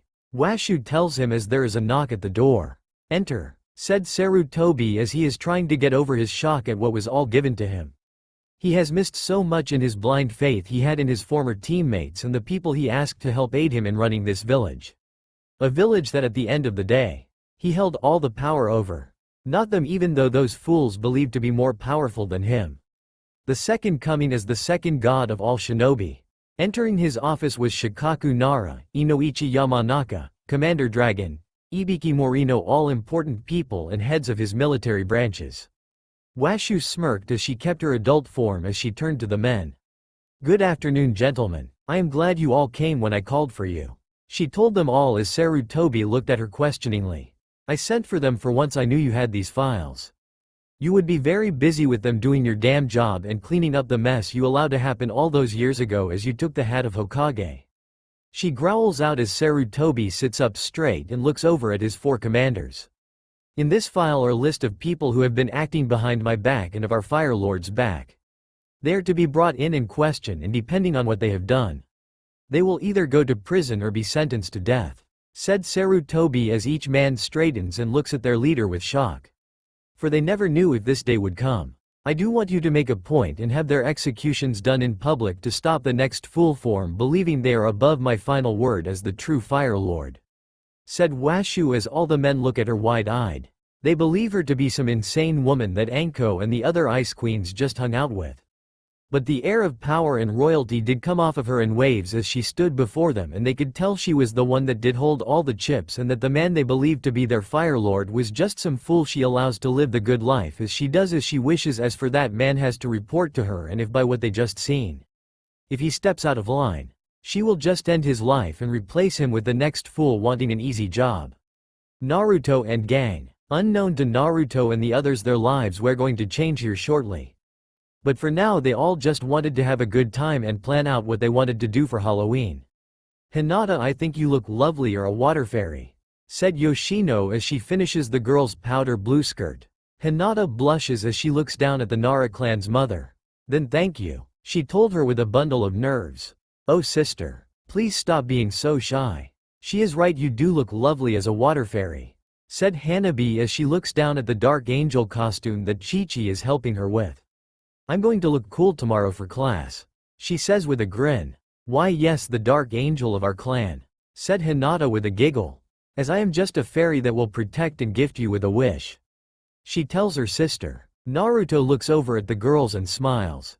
"I'm glad we are all going to have fun tomorrow night," he tells them as he puts on the pants and shirt that Sume gives him. She put fake blood on them and had her ninkin shred them up to look like he had transformed in them to a wild beast that is a slave to the full moon. "I'm glad, pup. All you kids do need to have some fun and cut loose," said Sume as she is grinning at the blonde before her. Ino comes walking into the room with the others as her mother follows behind her. She has on a white blouse with puffy sleeves and a crimson skirt and black stockings and black ninja heels. What finished her look off was the crimson hood cloak she is wearing with the basket in her hands. Her mother had pulled her hair into twin braids and Ino was loving the look. She looked like a girl from a small farming village. "Wow Ino, you look great. If your parents have a costume contest, I think we will win," said Naruto as he was now putting on a spiked collar with a chain leading from it. Something that was a little bit of a surprise to the others. Ino smiles and blushes a little, see too that his shirt is unbuttoned and the spiked collar and chain with the black jeans that have blood and cuts all over them made him look hot and kind of like those skater boys she saw in a few of her fashion magazines. "Thank you, Naruto," she tells him as she walks past him to Hinata. "My baby is growing up," says Usagi with a single tear rolling down her cheek to the other mothers that they all share knowing looks. Just as they finish everyone's costumes, a knock is heard at the door. Outside of the Yamanaka clan compound is Washu. Standing next to her is the third Hokage as he has a silver hair Anbu holding a massive scroll standing behind him. "Are you sure the boy is here?" asked Sarutobi as he was a little nervous about what's to come. Washu looks down at him from the corner of her jade green eyes. "Yes, he is with his friends. Why do you want to do this here and now? Why couldn't we do this in my office without everyone around?" questioned Sarutobi as he didn't know how the mothers would react to this or the fact that he hid this from them for so long. "Payback is a bitch, as the boss, you're screwed," said Washu as she just grins wickedly at the old man next to her. As he was going to speak, the door opens. "Oh hello Hokage-sama, little Washu," said Usagi as she steps aside to allow them into her home. "Forgive me, but I wasn't expecting anyone to come by and my husband isn't home right now, as I and the others are finishing the children's costumes for Halloween," she tells them as she leads them to the others in the living room. As they walk into the living room, they find Ino and Hinata on either side of Naruto as they both chat with the boy as the other boys watch on and chat among themselves. Chi-Chi looks up from her cup of tea as she hears someone is walking into the living room with Usagi. "Little Washu-sensei?" questions the larger woman. All the kids stop talking as they look to the newcomers and wonder what is going on, for the Hokage looks a little green and the pink hair woman has a devilish grin on her face. One that reminds them a lot of Naruto when he is up to something. "Hey little Washu, old man. said Naruto as all eyes go to the blonde-hair boy in the room as he just addressed their village leader so casually. Hello Naruto-kun, said Sarutobi with a grandfatherly smile. Hello, my Naru-chan, said Washu as she walks up to the boy and pulls him into a bone-tight hug. Naruto smiled as he returned the bone-crushing hug. Sensei, it is a pleasure to see you and all. But what brings you here today? Asked Chi-Chi as she was now walking over to her sensei. Washu smiles as she looks over at the Hokage as the old man looks to have aged about 100 years in just a few seconds. We came here looking for young Naruto. For it is time for him to learn the truth about everything and with his friends around. I felt it would better aid him to understand why I never told him about what I'm about to say now. Said Sarutobi as all the women look at the Hokage in wonder as all the kids gather around their blonde-hair friend as Washu had let him go and he was now once again sitting with Ino and Hinata. Okay, but what is it that you need to tell me, Gigi? Asked Naruto as he was a little scared. With a heavy heart and a sigh the old Hokage sat down before the boy. I am here to tell you about your parents and once as you understand why. I will tell you when it is just you and I about something else, a burden that was thrust onto you at a very young age. He told the young boy before him. Inu as he held onto the very large scroll couldn't help but notice the two crests on it. Those two crests belonged to his late sensei and his beloved wife. He looked to Washu and to his leader. But with his mask on the Hokage couldn't see the questioning look as for Washu was able to see though it and nod her head to his unspoken question as she could see a tear slid under the mask of the young man behind the Hokage. What I am about to say to you Naruto is of most importance and once it is made known I will have to make sure you are being taken care of better than what I have done for you thus far. Said Sarutobi as all the mothers had a puzzled look as the children don't have a clue what's going on. Well maybe one does but it's too troublesome. Troublesome. You're here to finally tell Naruto that his father was the fourth? Asked Shikamaru as the others looked at him with shock. Sarutobi smiles with a slight chuckle. My boy, in time you will surpass your father. But yes, I am here to tell Naruto his father is in fact was Minato Namikaze and his mother was Kushina Uzumaki Namikaze. They both passed on the night he was born. He said with a sad smile. Naruto looked shocked at his Gigi for never telling him until now. But why now? That was the question racing though out his mind. Why Gigi? Why tell me now? I have been asking you for years who my parents were. He almost yells but calms himself down as Ino pulls him into a hug. She slowly rubs circles on his back to calm him to make his ache and pain hurt a little less. I didn't want to tell you until I knew you were able to protect yourself. But something has happened and my hand was forced. Said Sarutobi as he looks at Washu as he is now glaring at the pink hair woman. What has happened that you must now tell him of his mother? Questioned Usagi as she wanted to know what is going on. I ran a rainbow of blood work on Naru-chan here to test him for everything after he was bitten by a wolf in training ground 44. I wanted to make sure he would be alright.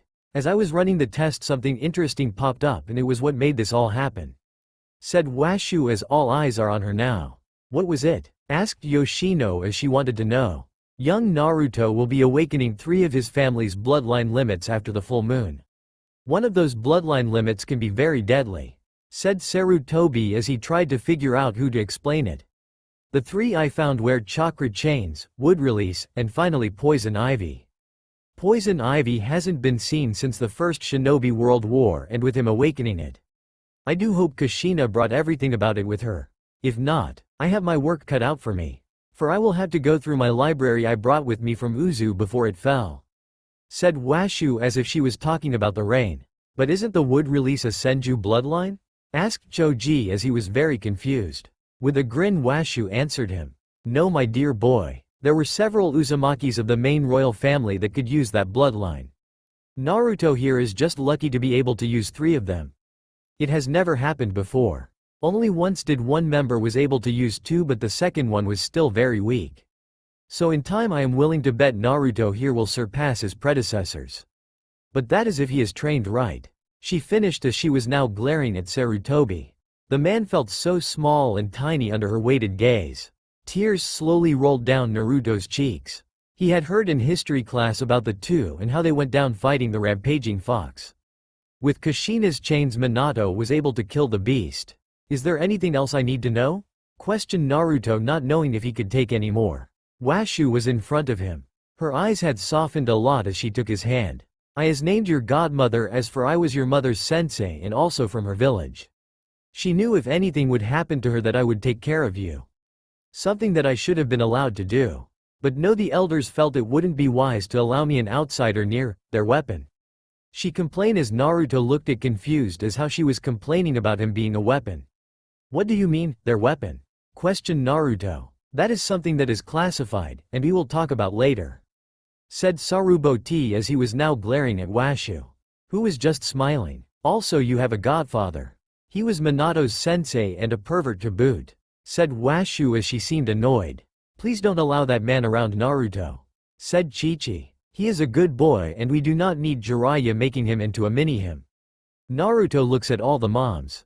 But I want to know all the family I have left. He said with tears. Those baby blues made all the moms' hearts melt right before him. Fine, but if he tries to make you do any peeping on anyone with him as he calls research, let us know and we will handle him. Said Yoshino as she was now holding a cast iron frying pan. At the edge of the land of fire, Jiraiya is sitting in a tea house writing his book when he had a bad feeling run through his body. Feels like someone walked across my grave. He thought to himself as he finished his book to send it off to his publisher. Back in Konoha, I have sent word for Jiraiya to return to the village. Said Sarutobi as he looked at the ladies in the room. He held up his hand before they could say anything to him. Naruto needs to begin his training in Fuinjutsu. For that was part of his clan's blood and he will surpass Jiraiya by the time he is a genin. He told them as the women nodded their heads to this. They remembered how Kushina was so skilled at it and how she showed Minato and even Jiraiya a thing or two about the art of sealing. Cool, said Naruto as he is smiling. Naruto, we will be moving you into your mother's family home. It is over by the old Senju estate. Said Washu as she is now grinning. I might have to send word to our other student Tsunade. She thought out loud as she looks at Sarutobi as the women look at Washu. Anyo, Washu-sama, how is Lady Tsunade your student? Asked Hinata as she was wondering for the woman before her was very young. Washu grins at the young Hyuga heiress. My dear, I am over 3,000 years old. But I look good for my age. She tells the kids, as everyone falls over freaking out.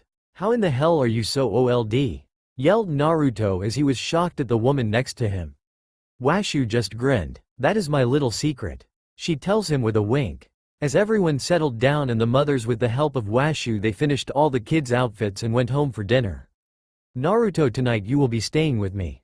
Said Washu as she had taken the scroll form Inu a couple of hours ago as he needed to have a long talk with his leader about being lied to about his sensei's son not being dead like he was originally told that horrible night. Yeah sure Washu ba-chan.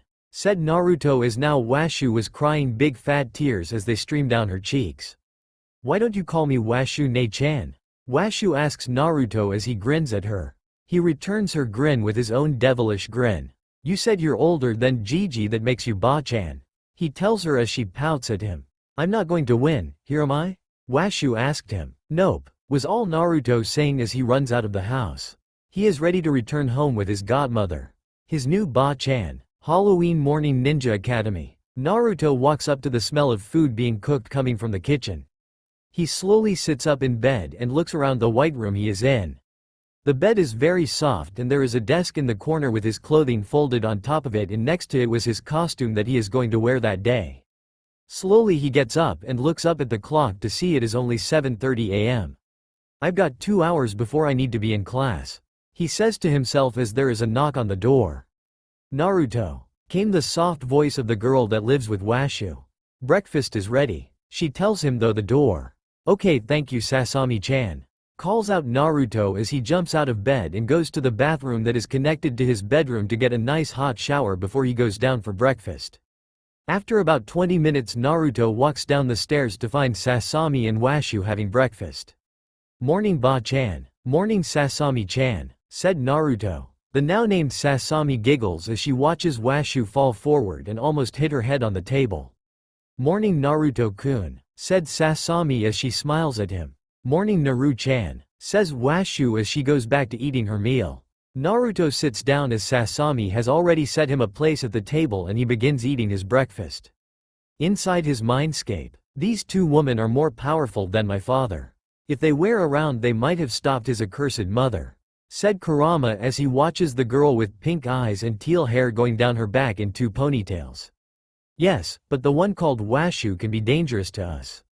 Well, Morai, as she already knows about you. For she might know how to stop me. For I know she will not kill the boy," the Werefox says out loud in worry. Kurama moves his crimson eyes to the sad little creature before him. "I wouldn't worry. With all I have done with you, she will not be able to take you out of him. For you are now part of his DNA. He tells it as he goes back to watching the others through the boy's eyes. "Tonight we will see how this boy will handle his true darkness," said the Werefox. Kurama looks at the black-haired Naruto, who's now just laying behind him sleeping. His bindings had finally come off of him just a few minutes ago. "Yeah, tonight, who will win, the light or the darkness?" he asks himself as he lays back down. "Naruto and the others. After school we will go quickly to the old Uzumaki estate and unlock it and set you up there," said Sarutobi as he had dropped by as everyone was having breakfast. "Unless you wish to stay with Lady Washu?" he said as an afterthought. Naruto looked at the old man he called his Jiji and to the pink-hair woman that he now calls his Ba-chan. "I would like to stay at my clan estate for now. To get used to it.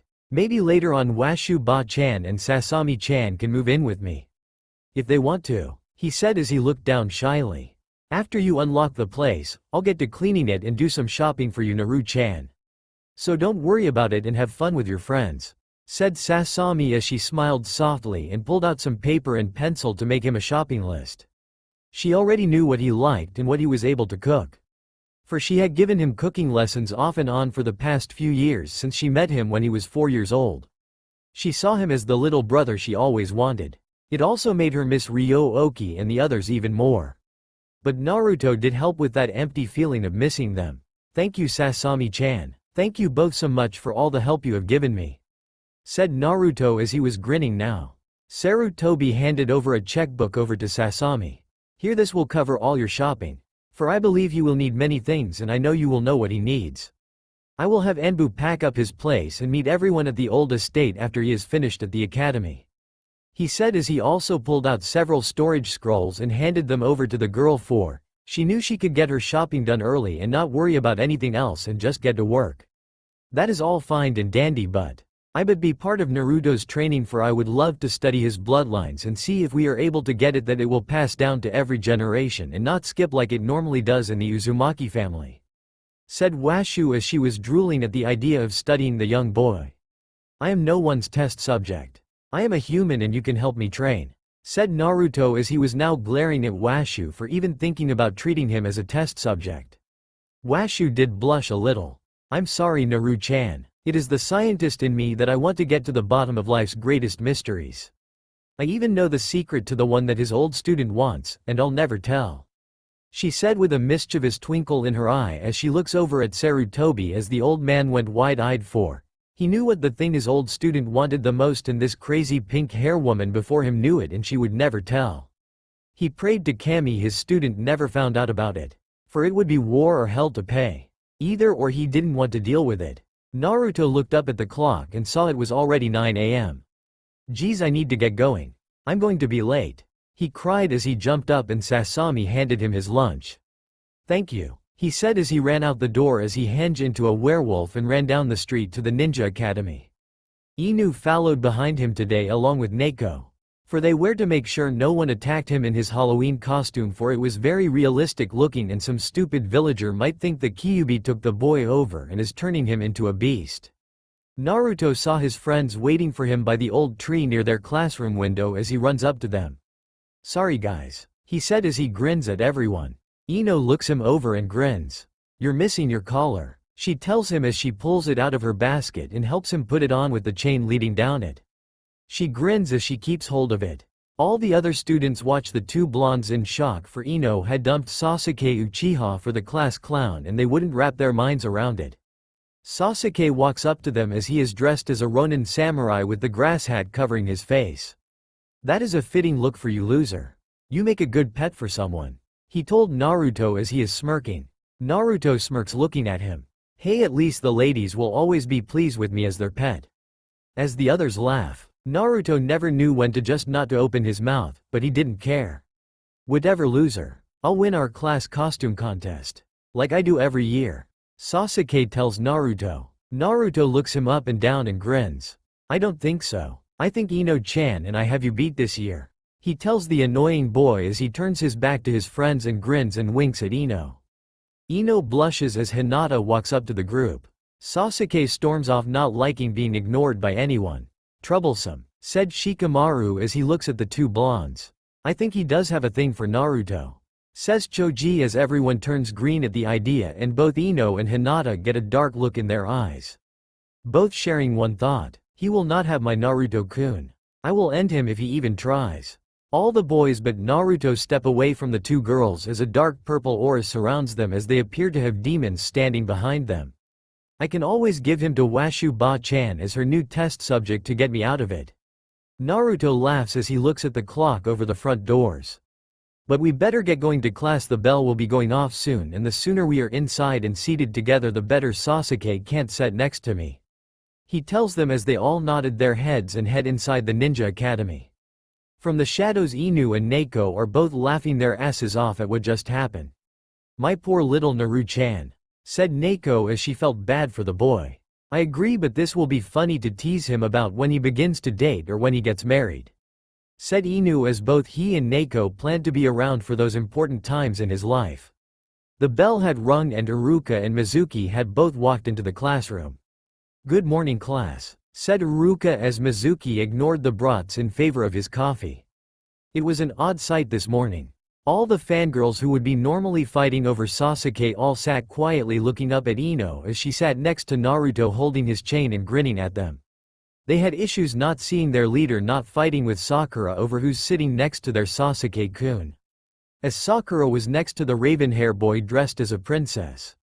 As all the other fangirls had the same idea as they hoped Sasuke would dress as a prince this year. Iruka followed the girls' line of sight and saw Ino and who he believed to be Naruto sitting next to each other in a matching Halloween couple's outfit as their friends sat all around them in their own costumes. Mizuki also looked up to where Iruka was looking and went all wide-eyed. Did the demon finally take over the boy? He asked himself as he was having issues with how the boy is dressed. Naruto, who made your costume? Asked Iruka. Naruto grinned at his teacher. Well, the outfit is from Chichi Akamichi's store. But Tsun's partner shredded up the clothing and everything else is a henge. He told his teacher. Like a loser, like you can hold a henge all day, said Sasuke acting all high and mighty. Naruto looks over at the last Uchiha. I have a large chakra reserves. I am able to hold this for 2 days if need be and I am able to push this longer if I have to. He tells everyone. Iruka and Mizuki look a little shocked. What do you mean you have a larger chakra reserves? Questioned Iruka. My Dr. Washu explained to me. As I am the last of what we know of the royal Uzumaki bloodline. The Uzumakis had larger than normal reserves that an academy student would have chakra matching that of a low chunin. But she told me that with all the training I do and all the running I do from Anbu, I am already at low jonin and doing simple low chakra jutsus will be harder for me. So when it comes to learning the clone jutsu I will have to learn a different one. For that one I will never be able to do until my chakra control is at the same level as a sergeant. Which I don't think will happen for a very long time, said Naruto as everyone looks shocked at him. Thank you for telling me that, Naruto, for we are going to begin studying the clone tomorrow. I will have to speak to Lord Hokage for a clone that you will be able to do, said Iruka. How can a loser have that much power? He shouldn't have that much power. I need that power, raged Sasuke in his head. Cool, said Naruto as he turned to his friends as they went back to what they had been talking about. Just then there was a knock at the door. Iruka was a little confused as what was going on. Today was going to be just a fun day for the kids. Letting them play, eat and just have a good time all around. He goes over to the door to find all the mothers and even Washu and Sasami standing there with food and other things in their hands as their husbands looked annoyed as they had the heavy dishes in their hands. Hello Iruka-kun. We are here to drop off all the food early for the kids' party. For we have a lot to do ourselves, said Washu as she smiled at the man before her. Hello Washu-sama, said Iruka as he stepped aside as he motioned for Mizuki to move aside as well, for all the women were coming in and their desk and all the free tables are being taken over. They all came in and set up for the children as Washu and Sasami unsealed all the Halloween decorations they worked on late last night for the kids' party and set them up, and Washu even set up a projector with it projecting ghosts and monsters that looked so real that the kids freaked out when one came so close to them. The fangirls shrieked and jumped on Sasuke as he tried to get away from them. But it was too late. It was a Sasuke-kun dogpile. "We will have someone pick everyone up for us," said Sasami as she smiles at both teachers. Naruto ran down the stairs to his family and smiled up at the two. "Thank you Ba-chan and Nei-chan," he told the two as he hugged them. Washu took her adult form and hugged Naruto, pulling him into her large chest, barring his face into them. All the boys looked shocked, even the fathers looked shocked as Iruka blushed and Mizuki had a perverted smirk on his face. "If she is so easy with him, I could be warming her bed soon," Mizuki thought to himself as he watched on. "Washu, that is enough. You're embarrassing him in front of his friends." Sasami scolds her goddess sister and friend. Washu lets go of the boy as he falls to the boy with a loud thud as he was almost out of breath. "Sorry. He is just so cute at times," she tells Sasami as she is smiling a little sheepishly. "Let's go Washu, we promised Usagi to help her with decorations for her Halloween party, and I still need to get a lot of shopping done as well," Sasami tells her as she is a little tired. The teenage girl just smiles at everyone as all the fangirls and other girls just blush as they see how beautiful she is, as the boys all want to follow her around all day and help her. Usagi looks over at Iruka and smiles softly. "Our husbands will return when the children get out of class to pick up everything for us," she tells the young teach. Iruka bowed to her. "Thank you everyone for all the food that you have brought for the children's party." He tells all the mothers grateful for all their help. "We are happy to help, also it gives us something to do," said Yoshino as she smiles over at her son and his friends. "Also we make sure none of the food has been poisoned," add Chi-Chi mentally as she looked over at the children and at Naruto mostly with a sad smile. Iruka caught the knowing look and nodded his head. For the first year they had their Halloween party, 3 children got sick for they took the plate a civilian mother fixed for Naruto. For she poisoned it and she had to tell them what she used to save the children, and she went to prison for what she did. But the sad thing was she didn't care that her son almost died along with his 2 buddies.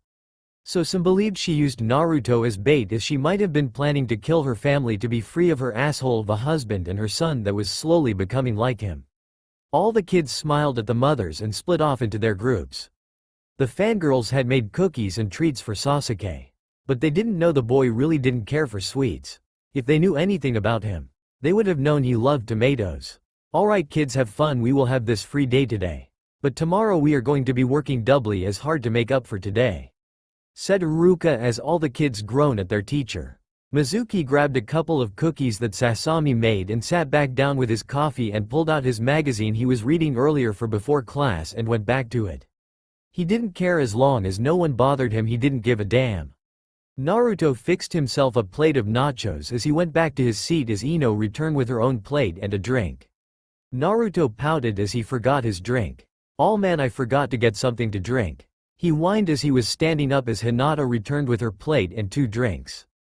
"Here you go Naruto-kun. I got you a drink," said Hinata a little nervous as she smiled at him.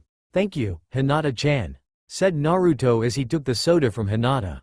Washu had made a killing when she introduced soda to this world, for they had nothing like that here and the kids and teens really liked it.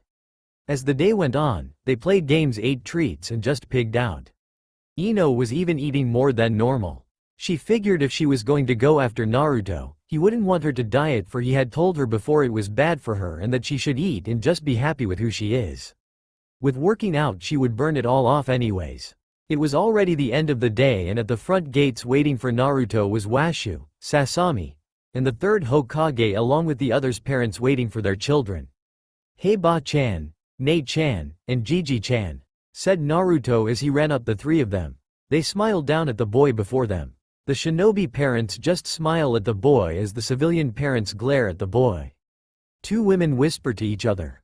"I don't know how a woman in her stand is around a demon like that," said woman 1. "It must have her brainwashed or something to have her around him," said woman 2 as Washu's 2 little dolls appear on the women's shoulders.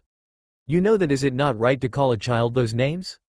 asked doll 1. We can tell the Fire Lord on you," said Doll 2. "Like the Fire Lord would care about a demon like that," growled out Woman 1. "Well, I done care about him," said Washu as he appeared before the two women as she was glaring at them. Her jade eyes frozen over as she looked deep into them. Just snapping her fingers, Anbu appear around the two women. "You will meet Ibiki and Anko. Have a nice Halloween," she tells them as her two dolls jump onto Naruto as he was looking sad. "Ba-chan, you know you could have just left them alone. It doesn't bother me whatsoever that they don't like me," said Naruto as he looked away from his family and friends. "You shouldn't have to allow them to act that way, Naruto-kun," said Sasami as she is kneeling before the boy with her bright pink eyes looking into his baby blue eyes. He just slowly nods his head to this. "How about we go look at your new house and then you can have fun with your friends," said Usagi as she was smiling at Naruto as Hanabi was standing at the woman's side smiling at the blonde hair boy. She liked how the boy was still so kind even though people are so mean to him. He reminded her of her big sister. Naruto nodded his head as they all followed the third Hokage to the Uzumaki estate. Naruto walked up next to his Gigi. "Hey Gigi, I have a question," he said as the old man looked down at him. "Yes, Naruto-kun?" asked Sarutobi. "Didn't my father have his own estate? For didn't the Namikaze clan as well?" asked Naruto as he was looking a little confused and puzzled by this. For he was only told about his mother's. "Well, your father clan's compound is outside the village walls. It is hidden, it is where you were born," said Sarutobi as he smiled down at Naruto. Naruto looked shocked at this. "I wasn't born inside the village walls?" he asked. "No, you were not, but I will have to explain that to you later. We will go to your father's compound once we are done going though your mother's. For I know Minato didn't take everything to your mother's for you. So I know we will have to move things over. Unless you would wish to live there once you are old," said Sarutobi as he was studying the blonde's face as he was looking lost and thought about this. "Well, I think I might like to go out there to do a lot of my personal training. For I believe I will have people trying to get in my way while I train within the village training grounds," said Naruto as he pulled himself out of his own thoughts. "Troublesome. Naruto, you do know that all compound do have private training grounds that no one will be able to get at you in them," said Shikamaru with a sigh. "That is true. Your parents had blood seals on the gates of the Uzumaki compound that only the ones that have their blood key to it would be able to enter the place," said Shikaku as he looked at the little blonde before him. "Cool, I really have to learn more about Fuinjutsu," said Naruto as he was now bouncing around everyone. Washu smiled over at Sasami sheepishly. "I could have allowed you into the compound earlier for I am keyed to the place," she told her young friend and goddess sister. "That is all right, Washu, it has been 10 years since you have been there. So I'm not upset with you and I have everything sealed away so nothing will go bad," said Sasami as she smiled at the pinkhead next to her. They had finally arrived at the large black iron gates surrounded by stone walls with vines all over.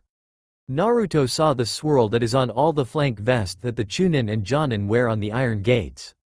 "That is your clan symbol and the symbol of your fallen village," said Sarutobi as he had a sad smile as he remembered all the friends he had lost in the 2SWW.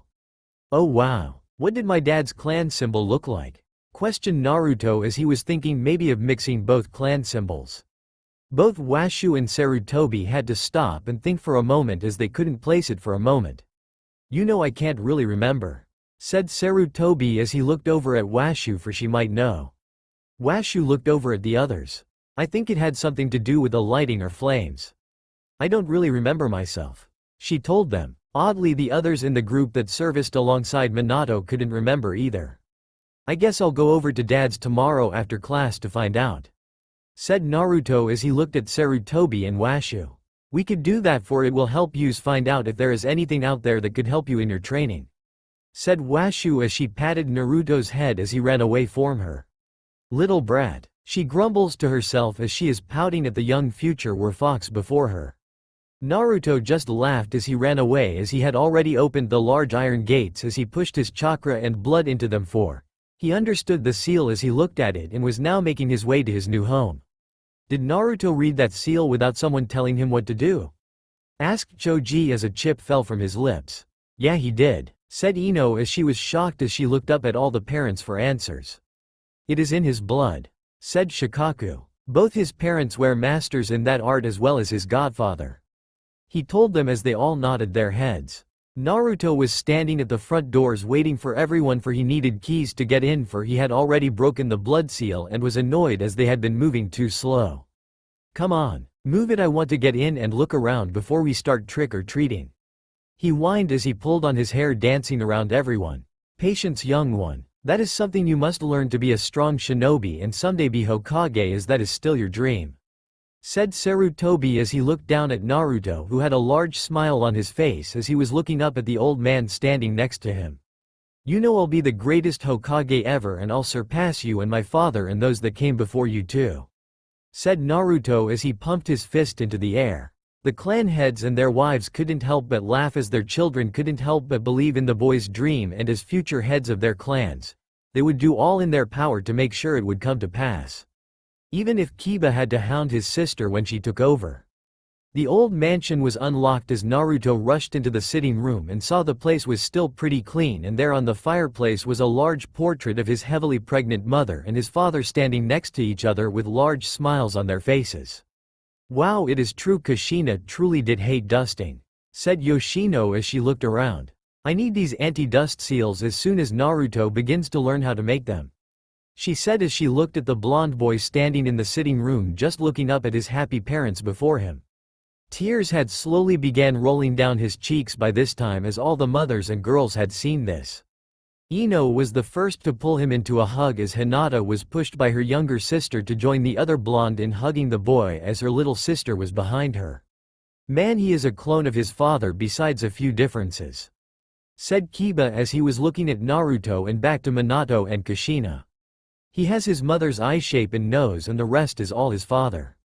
The feral boy had noticed. Sasami walked up behind Naruto and the girls. "Why don't you go with the others and I'll make sure this place is ready for you when you return. Washu and I will walk you home tonight and get you settled in," she told the boy as he nodded his head. "Okay, come on guys, we can explore this place on the weekend," said Naruto as it was time for them all to be having fun. He wiped his face on his jacket sleeve and looked at the others smiling. "Thank you," he whispered to the girls as they smiled at him. All the kids ran off as Sasami looked at everyone with a polite smile. "I am glad you are all here for him. But I know you still have things to do before your party tonight, Usagi. I will handle things here. So, please do not worry about a thing, and I will be by at 7 to help with anything else you may need," she told Usagi and the others. "You are an angel, Sasami. We wouldn't know what to do without you," said Usagi as she smiled at the teenage girl.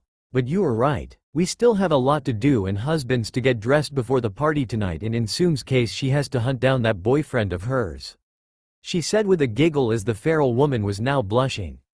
This was the night everyone was going to meet this mystery man that she has been dating for a while. Some believe it might have been an old boyfriend that she truly loved but broke up with, for she had to marry that bastard her clan had choose for her. A worthless beta that pranced around as an alpha. Washu ushered everyone out of the mansion as Sasami had gotten to work with some of Washu's little helpers that she didn't want anyone to see. It was pretty easy. All she had to do was wash all the bedding and set up the room that was set up as Naruto's nursery. She didn't have the heart to touch it. It was something that Naruto needed to do, for it was meant for him when he was born. So she moved his name plate over to the guest room across from the nursery and put a new bed and bedding for him. Had her little helps take the refrigerator out of the house and replace it with a new one. For she opened it, and something was living in there and she was too scared to touch it. So that was sent to Washu to play with. It only took her 4 hours to get done and it was already 6 p.m. so she made her way home and got changed. She put on her Jirai princess dress on with her royal crown. Before the mirror stood Sasami, or Tsunami, the woman she will become when she turns 2,200 years old. For now, she was only 1,700 years old and still was able to just be herself.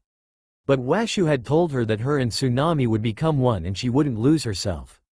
All she would do was gain Tsunami's goddess's powers and join herself as one of the 3 goddesses. But still she held a little fear. But one couldn't blame the young girl, for her upside-down triangles had begun to turn to circles on her 1700th birthday, and the fears slowly began to set in more than ever. Naruto and his friends had a blast trick-or-treating across the village.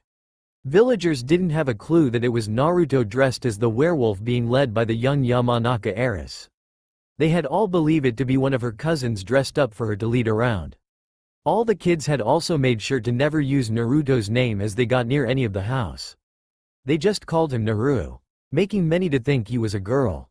With how baggy his outfit was, no one could tell for all the hair he had all over him, and he also had long hair for this costume. "Man, I'm having a blast," said Naruto as he was grinning and looking at all the candy he had gotten. "Yeah man, this is awesome. We are making a killing this year. I think we need to do more planned group costumes next year," said Kiba as he was grinning now. That would be a lot of fun," said Hinata, feeling a lot less shy around her friends.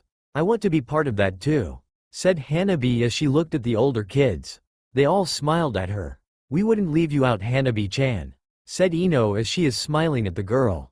The sky was finally getting darker.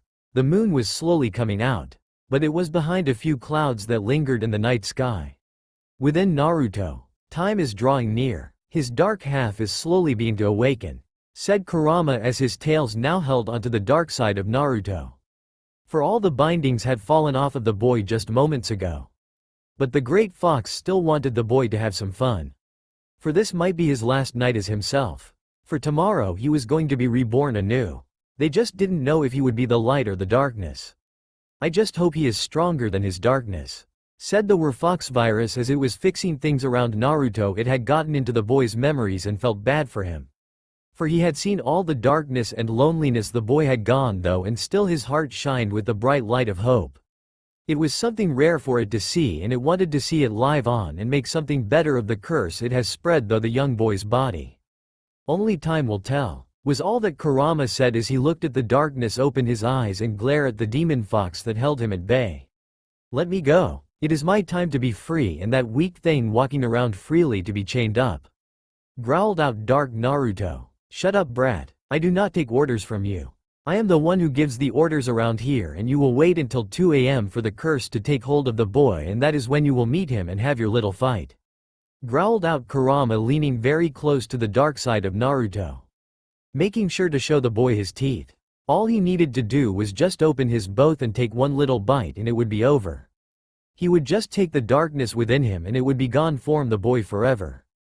Dark Naruto just stayed quiet, for it knew that this fox wasn't playing around, and his fate was within those tails that held him now at bay. Yamanaka compound. It was 10 minutes to 9 p.m. and all the kids began making their way back to the Yamanaka compound. As they walked past the last bar leading to the clan district, they saw a group of men made up of civilians and shinobi alike coming out of the bar drunk and holding sake bottles and beer bottles. "Let's find that demon brat and have some fun," said one of the civilian men to the others. The others just yell in agreement.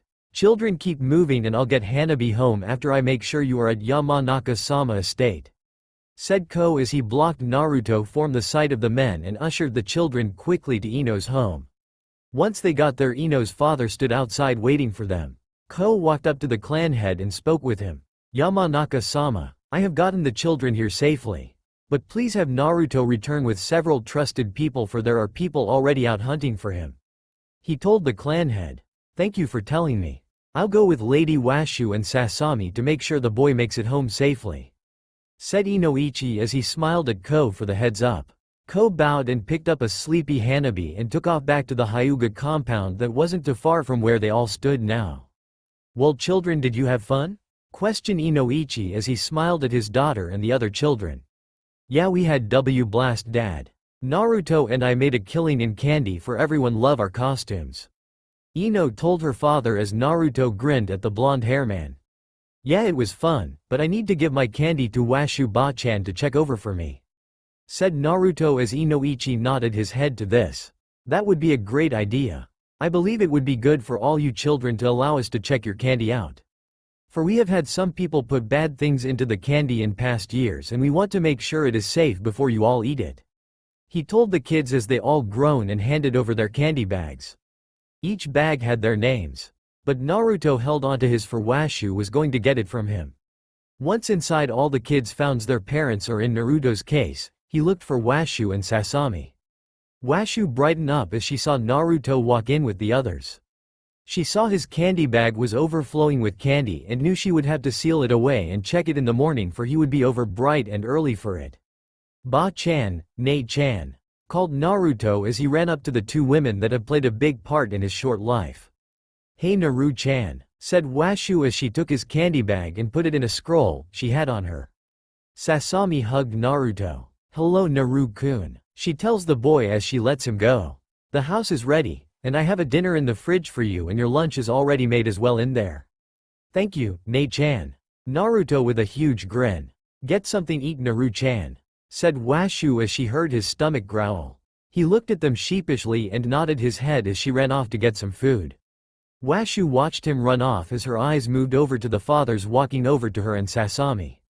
"Lady Washu," said Inoichi. "Inoichi-kun," said Washu as she smiled at the man and took another drink from her red wine as she was dressed as a sedative witch.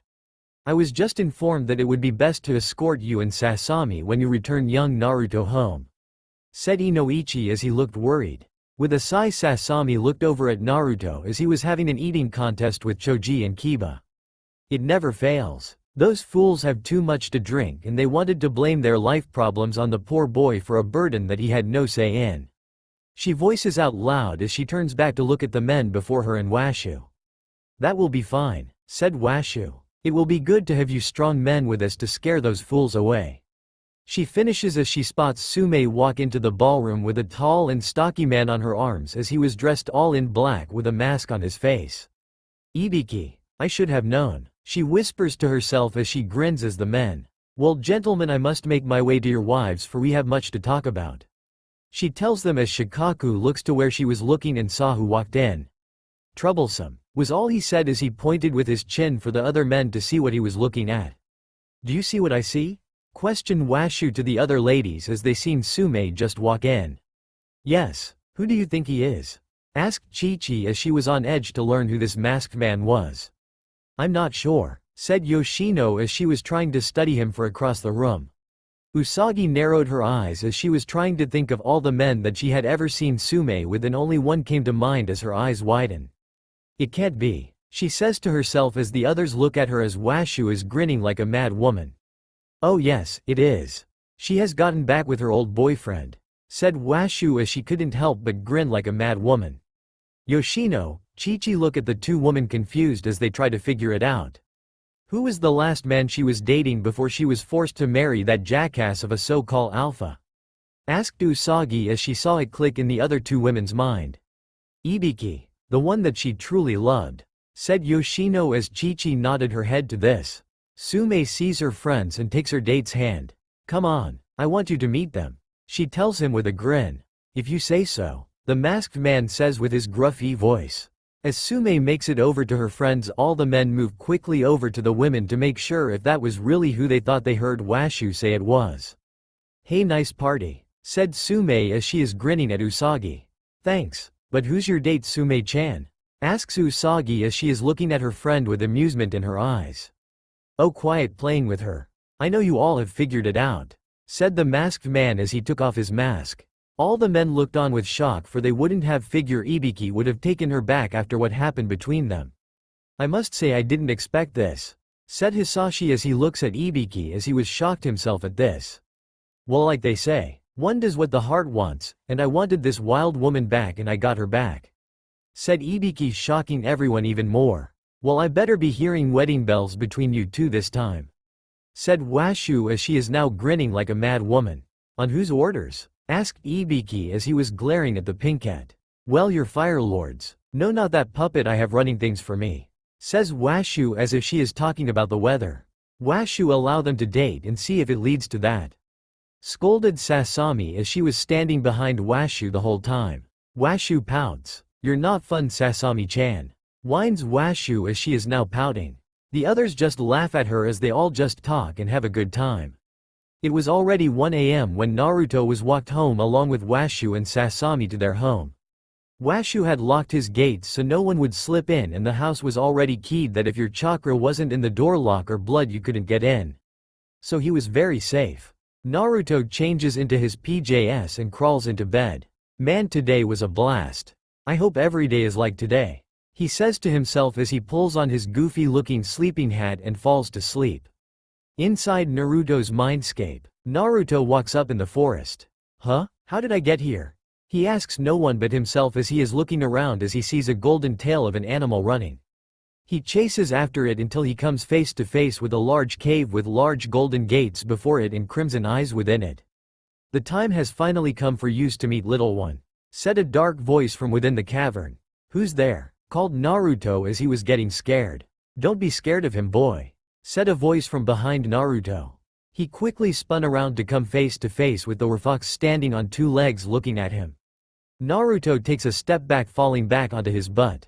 "Who are you?" he asks with fear lacing his voice. "I am the curse you were given that night you were bitten in the forest of death," said the Werefox. "What do you mean curse?" questioned Naruto, not sure what is going on. "That night you were in the forest, the thing that bit you was a werewolf. But thanks to the biju sealed within you, he has saved you from becoming a mindless beast that would hunt and kill anything. He is allowing to keep your human mind while you transform on full moons or when your emotions are heightened to the point you lose control. You will turn into me," said the Werefox as Naruto looked at it with disbelief. "No way, I can't. And what do you mean I have? What did you call sealed into me?" questioned an even more frightened Naruto. "The night you were born I was ripped out of your mother and set loose on the village. But before I was set upon the village, I was placed under a genjutsu from those accursed eyes of that damn Uchiha clan," came the dark voice from with the cavern cage. "But on my birthday the nine-tailed fox Ada." Naruto never finished saying what he was going to say as it now clicked why everyone hated him and why the villagers would attack him on his birthday and why he has mostly been alone besides those very few people that loved him and wanted to be in his life. "I see you have figured it out," said Kurama as he was now standing in the light that Naruto can see his nine tails dancing behind him and his large crimson eyes just watching him. "So, you didn't want to attack the village?" asked Naruto, not yelling or freaking out about having the demon within him. He just wanted to know why this happened and what led to this. "I was fine sealed away within your mother. I wasn't planning to break free. I was just wanting to sleep and just wait until the time came when I would be sealed within you once you were older or if she had any other child. But that plan was smashed when a masked man with a mask and a single crimson eye attacked and killed everyone in the cave that you were born in and tried killing you with attaching explosion tags to your blanket if your father didn't step away from your mother. For she was his goal, for she was already too weak from birthing you and losing way too much blood," Kurama told the young boy. Naruto was now sitting in front of the cave with tears rolling down his cheeks. The fox before him wasn't planning to hurt anyone. He was forced. "So he used me against my parents to get to you?" he asked. Kurama nodded his head. "Yes. The bastard had thrown you out the opening of the cave and your father used his bloodline to rush to you and take you to the awaiting nurse and safety. When he had returned, I was already free and running around. What I remember seeing of your mother was she was bleeding heavy as she was stabbed in the belly, and then I don't remember nothing until I'm being pulled into you and my large claw is sticking out of both your parents. During the time I was still under the genjutsu I tried killing you and they used themselves as shields. As your mother was already on death's door and for your father. He used the death god seal on you and sealed me into you. He had tried to split me into two halves, but something happened, and I was kept whole. What I'm not sure for a shining white light and two goddess stopped the death god and told him to not take my other half. He agreed to them as he held some type of fear and then I awake here several years later." He tells the boy. "Naruto," said the Werefox. Naruto turns around to look at the Werefox. "There is another reason you are here for. Tonight before you make your first transformation under your first full moon. You must face your darkness," said the Werefox as a black-haired Naruto comes out of Kurama's cage. "Hello, my light and weak self," said dark Naruto as he is grinning wickedly at the young blonde. Naruto narrows his eyes at his dark half. "Hello, I guess we have to do this, don't we?" he asked. "Yes we do, you fool. This isn't a game, for whoever wins here tonight will live on as the other fades away into nothingness," growls out dark Naruto. Naruto looks at him puzzled. "We can't live without one or of the other. The light needs the darkness. For we are each other's yin and yang. So even though if I win here tonight, I will always have a small part of darkness for it lives within us all. As the light always shines in the darkness no matter what," he tells Yami Naruto. "Shut up you fool, you do not know what you are talking about," growls Yami Naruto as he charges at Naruto ready to attack. Kurama sits back in his cage smirking. He is wise way beyond his eyes. "I believe those two women have a hand in that," He thinks to himself as he watches what's about to happen. As Yami Naruto is pulling his fist back to punch Naruto. Naruto quickly ducks under the hit and pulls Yami Naruto into a hug. I'm sorry Yami Naruto. I am so sorry for bottling everything up. For never allowing it all out. I guess I thought it was better to hold it all in and never deal with it. He tells his other half. Yami Naruto grows wide-eyed as he begins hitting Naruto on his bad as tears begin to flood his eyes. It hurts so much. Everything they did to us, it hurt so much. Why didn't you fight back? Why didn't you let the Kyubi out and just let him finish the job he begun? He cried with heavy tears. I couldn't allow us to become like them. I couldn't allow the darkness to swallow us whole and twist us. Make us into what they wanted.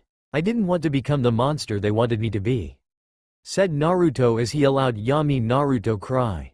As Yami Naruto cried he felt lighter and slowly he began to become one with Naruto as the bright shining light that came from Naruto made his dark heart pure once more. There now just stood Naruto as he was now whole with himself. Both Kurama and the Werefox watched with shock. For they never seen anything like this in their whole lives. Well, mostly Kurama for he has been around for a very long time. The signs of a true alpha. Said the Werefox as a crescent moon with a star in the center appears on Naruto's forehead. That marking, gasped the Werefox. You are of the original bloodline. How could this be? He questioned as he looked to Kurama. Don't ask me. I have never seen anything like that within the Uzumakis I have been sealed within for the past 100 years. Said Kurama. Then that leaves the boy's father. We must find out more soon. Said the Werefox as he was nervous now. For this boy is of the oldest were bloodlines. One could say he is from the first bloodline. Naruto just watched the Werefox and looks over at the nine tails. So what now? Asks Naruto as he doesn't know what to do. We train you to become stronger for there is another war out there that will fight you for your title of alpha as that night you got bitten. They were dying and needed to pass on their title to the next and they didn't want to pass it to the other. Said Kurama. Naruto nodded his head. Okay, I can handle that, but also can you tell me about my parents? He asks. Kid, I can only tell you what I was only awake for. For I spent most of my time sleeping and I was awake a lot during the 3SWW as your mother used my chakra a lot against the others like you. For you're not the only out there with a Biju sealed within in his gut. Said Kurama as he crimson eyes looked down at Naruto. There are more Bijus? Asked Naruto not sure how to feel about others going though what he has been though. Yes, there are 9 of us. The more tails the Bijus has the stronger they are. I am the strongest of all my brothers and sisters. So count your blessing for I am willing to work with you kid. For my last 2 I didn't want to work with them. I was forced to as they would just take my chakra. But I will give it to you willingly if you are willing to work with me. Kurama tells him, well yeah, I want to be friends and partners in this life. I don't want to make you do things you don't want to. Oh by the way what is your name? Asked Naruto as he was now wondering. I will tell you in time. Said Kurama as he forced the boy out of his mind as the boy was now transforming into his Werefox from. There laying on his floor Naruto let out a silent scream as his bones shifted and hair grew all over his body. He has taken 2 forms that night. One of a 4-legged beast that was the size of a large wolf but was fox-like and then a man with fox ears and claws and oddly enough a tail. It was now 5 a.m. as Naruto had passed out from the pain of his transformations. It was already 8 a.m. when Naruto finally woke up and saw his clothing was all ripped to pieces. Oh man, even my poor sleeping hat died. He cried to himself for the loss of his night hat. Looking over at the clock Sasami put in his room his eyes grew huge. Man I'm going to be late. He cried as he got up and rushed out the bedroom door and got a quick shower and down the stairs grabbed the sandwich Sasami made and lunch and his books and rushed to the Ninja Academy as it was already 9 a.m. as he was now in front of the large building and standing there was Washu with his candy in hand. Oversleep Naru-chan? Asked Washu as she smiles at him. Yeah ba-chan I did. But are we still going to dad's? Naruto asked her as he smiles and takes the scroll that holds all his candy. Yes, we'll be going after you're done for the day. Said Washu as she smirked. Go have fun and enjoy your day. She told him as Naruto nodded his head and waves his goodbye and ran into the building and into his classroom to find his friends already there waiting for him. Village gates. It's been a while since I've been back. I hope much hasn't changed. Said a white hairman dressed very silly as he signed the log. Jiraiya slowly made his way to the Hokage Tower. Just taking in the sights of the village. Nothing much has changed since I've last been here. He told himself. A lot has changed since you've been here, you old jackass. Came a female voice from behind him. Stopping, Jiraiya turns around to see Washu and Sasami standing behind him. Sasami had a glare on her beautiful face and it didn't feel right for the young beauty, as for Washu as had an evil smirk married to her face. Something that was making him feel uneasy. Little Washu sensei, it has been a while, said Jiraiya as he was slowly backing up away from the two women before him. Out of nowhere, Washu pulls out a giant mallet and hits Jiraiya with it, sending him flying straight into the Hokage Tower, right into Sarutobi's office. Hokage's office. All the Anbu jump in front of their leader, ready to protect him from any surprise attack, when they saw a dark object cone sailing into the office and hit the far side wall. What stunned them was that it was Jiraiya laying there, a broken mess. I see little Washu found you before you made it here to the tower, said Sarutobi, as if it wasn't a big issue that his former student was attacked by another in his village. Slowly Jiraiya pulled himself together, slowly pulling himself up, using the wall to support himself. Yeah, little Washu sensei found me along with Sasami, he told his sensei. Sarutobi paled. It wasn't good if Sasami was upset, for the girl was one that would make you pay, and you paid dearly when she was done with you. You made Sasami-chan upset? He questioned with a hint of fear in his voice. Jiraiya looked at the old man before him. He had never seen fear in his old sensei. Not even in the two wars or even when the Kyuubi destroyed the village. But right here and now, this man known as the God of Shinobi was showing fear. No, she was just frowning at me, said Jiraiya as he was now standing before his old sensei's desk. So sensei, what did you call me back to the village for? He questioned as they both turned to see two rings appear with cherry blossoms flying around the room wildly. I can answer that, said Washu as she was now walking forward as Sarutobi was standing up and offering the pinkette his seat.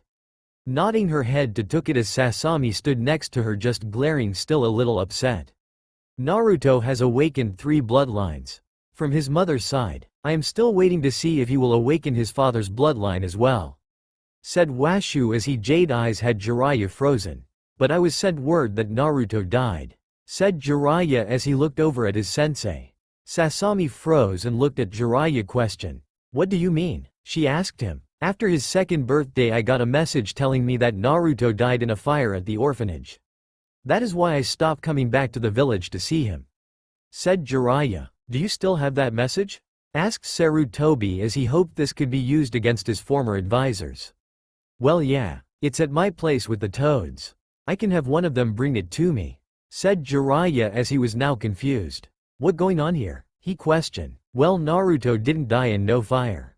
He was thrown out of the orphanage and he lived on the streets for 2 years before I found him, said Sasami as a single tear rolled down her cheek. They throw him out on his birthday after I left him, in hopes of the villagers would kill him while he was out wandering around trying to find me and Washu-chan, she told Jiraiya. Jiraiya summoned a Ma and Pa and had them bring the letter he need, and once they returned, they as well wanted answers about the young tadpole. The letter that Jiraiya boy got was a fake? Asked Pa as he was looking very upset. Yes, it was, said Sarutobi as he was looking the letter over. So Minato-chan's little tadpole is still alive? Asked a tearful Ma. That he is, Ma, said Sasami as she softly smiled at the female toad sage before her.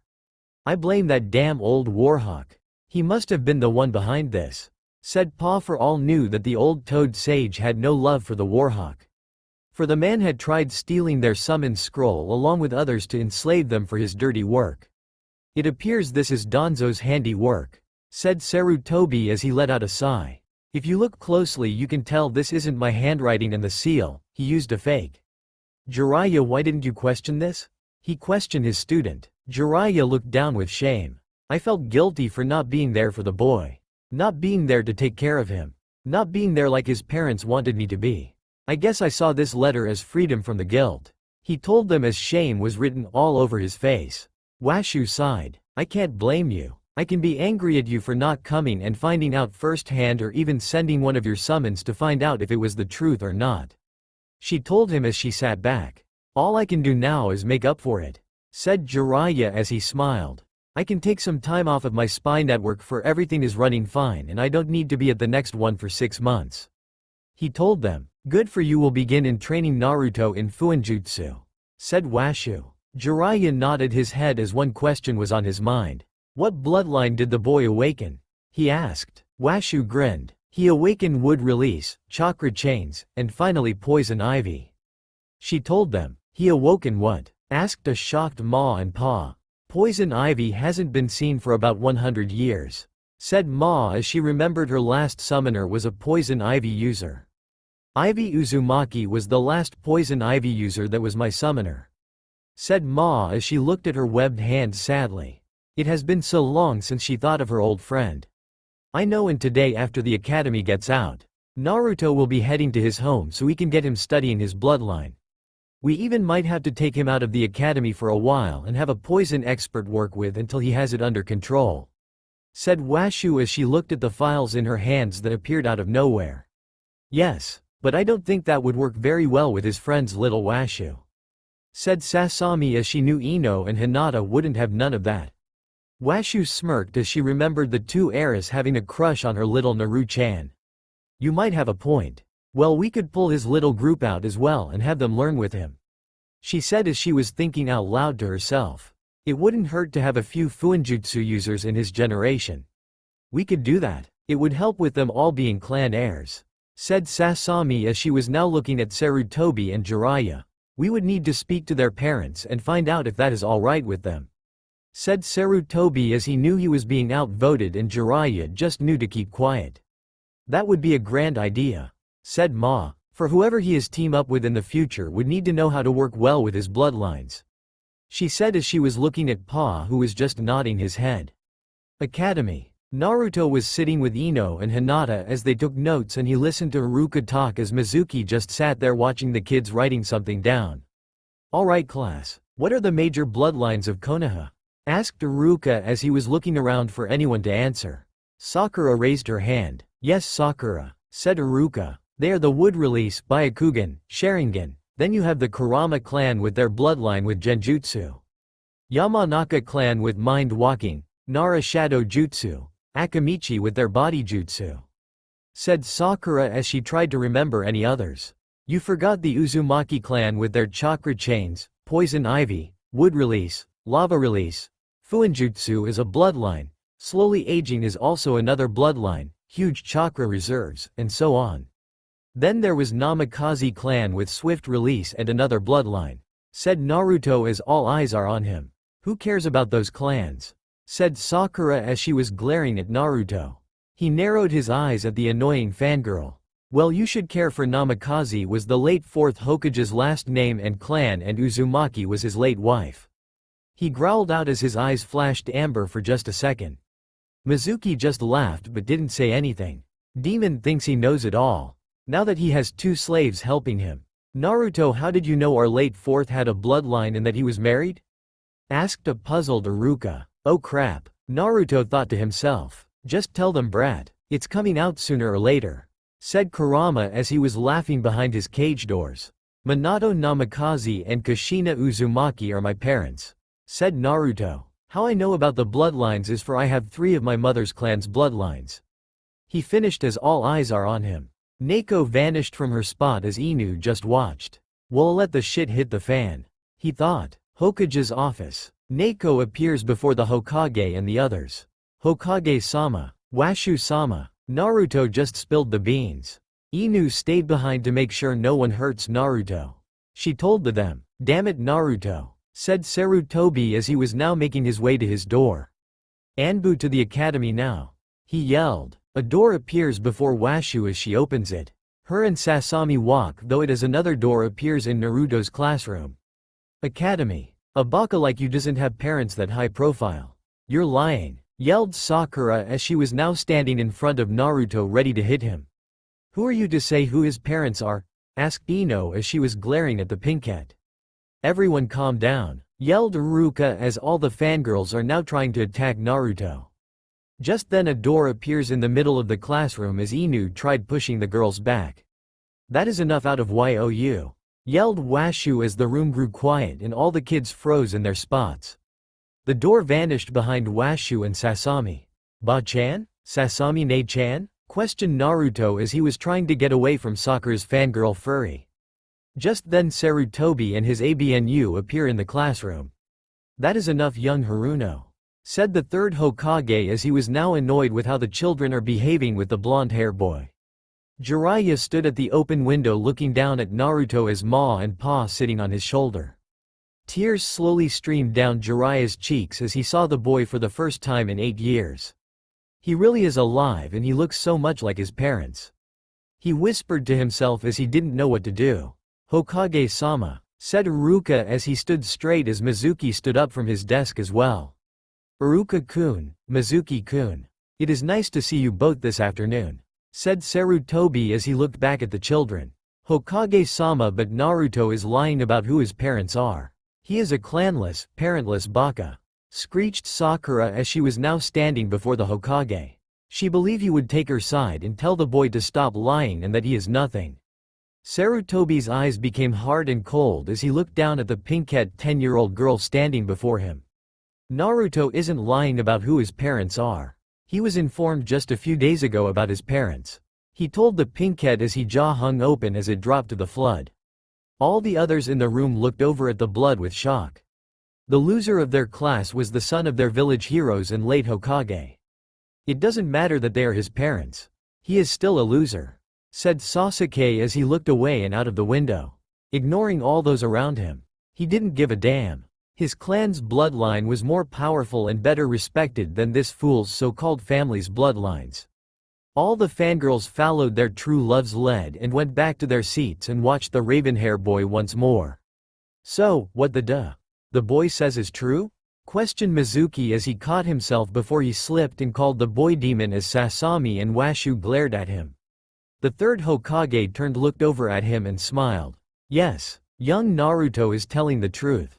Minato and Kushina are his parents, and for the safety of the village and for himself we kept it secret," he explained to the two Chunin teachers. "Why would you have to keep the village safe if people knew who Naruto's parents are?" asked Kiba as he didn't know.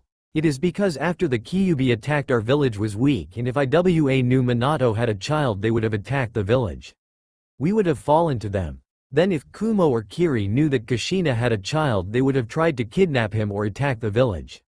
For they would want to stop the Uzumaki bloodline for carrying on to the next generation," said Jiraiya as everyone looked at the man at the window. "Who cares about the Uzumaki?" said Sakura as she crossed her arms over her flat chest. Jiraiya narrowed his eyes at this annoying girl. "It is because the Uzumaki clan was the most powerful clan out of all the great clan across the elemental nationals," said Washu as all eyes are on her now. They had 300 members before Uzu fell in the 2 SWW. With only 100 of them being of the main family. As for Naruto's mother was the Azukage's daughter," said Washu as she was interrupted by the same damn pinkhead. "Well, they are not that great if they fell in the 2 SWW," said Sakura. Washu's eyes hardened. Kumo, Kiri, and Iwa sent over 25,000 troops were sent to the island. None never returned to tell the tale of the battle that happened there. Out of 300 members about maybe 50 made it out alive of the Uzumaki family, and only one out of the 50 was out of the royal family, and that was Kushina Uzumaki. But those 49 people were lost to the wind. There was other clans on that island and other people. The Uzumaki clan made sure they made out of there safely before they thought of themselves," said Washu. "My great-great-grandfather was at the village when it happened," said Choji. "They made sure he was safely off the island with the others." Washu and Sasami nodded their heads. "We left the island at Mito's request to help with her children and that her granddaughter was a up-and-coming medic that would need training," she told them as one could see a faraway look in her eyes. "Washu, I know if we were still there things would have been different. But like they say, things happen for a reason, and Kushina did need us after the news reached the village of the attack," said Sasami as she had the same haunting look. "You see the red spiral on the back of Iruka's flank vest?" asked Washu. All the kids nodded their heads. "That is the Uzumaki clan symbol, and Uzu was our sister village, for they helped us build and become a village. For they were the ones that gave us the money to build this village you call home," said Washu as she glared at Sakura, who was ready to fight the other pinkhead. "How do you know all of his?" demanded Sasuke. For Madara and that Senju built this village. He growled. Washu just smirked. For I was there and Madara was nothing but a fool. He was pissed off he wasn't allowed to be the village leader. He was doing a piss-poor job as the leader of the Uchiha clan. For your own clan was dying as he saw sending them on foolish missions that he knew would kill them. He would just say, "They are weak. If they were strong, they would have returned from that mission." A fool like him would have killed everyone here if he was the Hokage. She told him as she glared at the last Uchiha. Sasuke's jaw tightened as he didn't like how this woman was talking about his family. "What do you know? You look no older than us. You have to be lying," said one of the random fangirls. Washu grinned as she took her true from. "Little girl, I am older than what you expect, and I have been through all 3 shinobi wars and I was there during the Wearing clan era. I've seen a lot during my time," she told them as Mizuki looked shocked at how beautiful Washu was. She could feel the lust coming from the silver hair man standing behind her. "So I know the history of this land. I have lived through it and fighting alongside many great shinobi. But I can tell you that you are nothing but children playing games. For once you finish the academy, many of you will not make it out in the field. Many will quiet, while other will die as others will just have nervous breakdowns in the field getting their teammates killed." She told them as she looked at all the fangirls and even at Sasuke as she was tired of all the BS that goes on in this academy. No one said anything, for what she said was true, and if someone said it wasn't, they would be lying and trying to fool themselves and the others. The bell rang and all the kids bolted out of the classroom. Washu had frightened them, but the ones that stayed was Naruto and his friends. "So," said Naruto as he looks at Washu. Washu smiled. "Well, we might be taking you out of the academy for 6 months." She told him. That made the others stop and look at the pink hair woman. "What? Hold up, what do you mean he isn't going to be in the academy for 6 months?" asked Ino as she wasn't going to have it. Washu held up her hand to stop the young blonde heiress. "If your parents allow it and if you wish so, all of you are welcome to join Naruto in his private training. One thing all of you will be learning is Fuinjutsu from Jiraiya. If anyone wishes, I will teach you medic ninjutsu and healing herbs and poisons and antidotes. For Naruto will also be training to learn his bloodlines. As well, we will teach you all how to deal with him once his poison ivy bloodline kicks in." Naruto looked at Washu with wonder and curiosity. "What can I do with that bloodline?" he questioned. Ma smiled fondly. "Those abilities are going to be interesting to see a male to use." "For one of the abilities," she said. "Well," said Washu as she pulled out a scroll and opened it and began to read. "Poison ivy powers are chlorokinesis, semi-mystical connection to the plant world through a force called the green. Being able to control plants with your mind. Toxic immunity, immunity to all toxins, bacteria, and viruses. Toxikinesis, a deliberate overdose of plant and animal-based toxins into his bloodstream that make his touch deadly. Pheromone control. Ivy is known to be able to seduce men and women alike, often using pheromones to do so, but even without the pheromones his beauty is still an asset that can seduce. Increased strength. He will not need to use chakra to increase their strength. They are as strong as a cage on pure brute strength. Increased agility. He will be as flexible as gymnasts. As they say, they are able to move like the plant the bloodline is named after. Truth serum. A chemical your body makes to get the truth out of anyone you are interrogating. Spying with plants. They are able to speak and listen though plants. Plant avatars. You are able to make plant monsters to go into battle for you."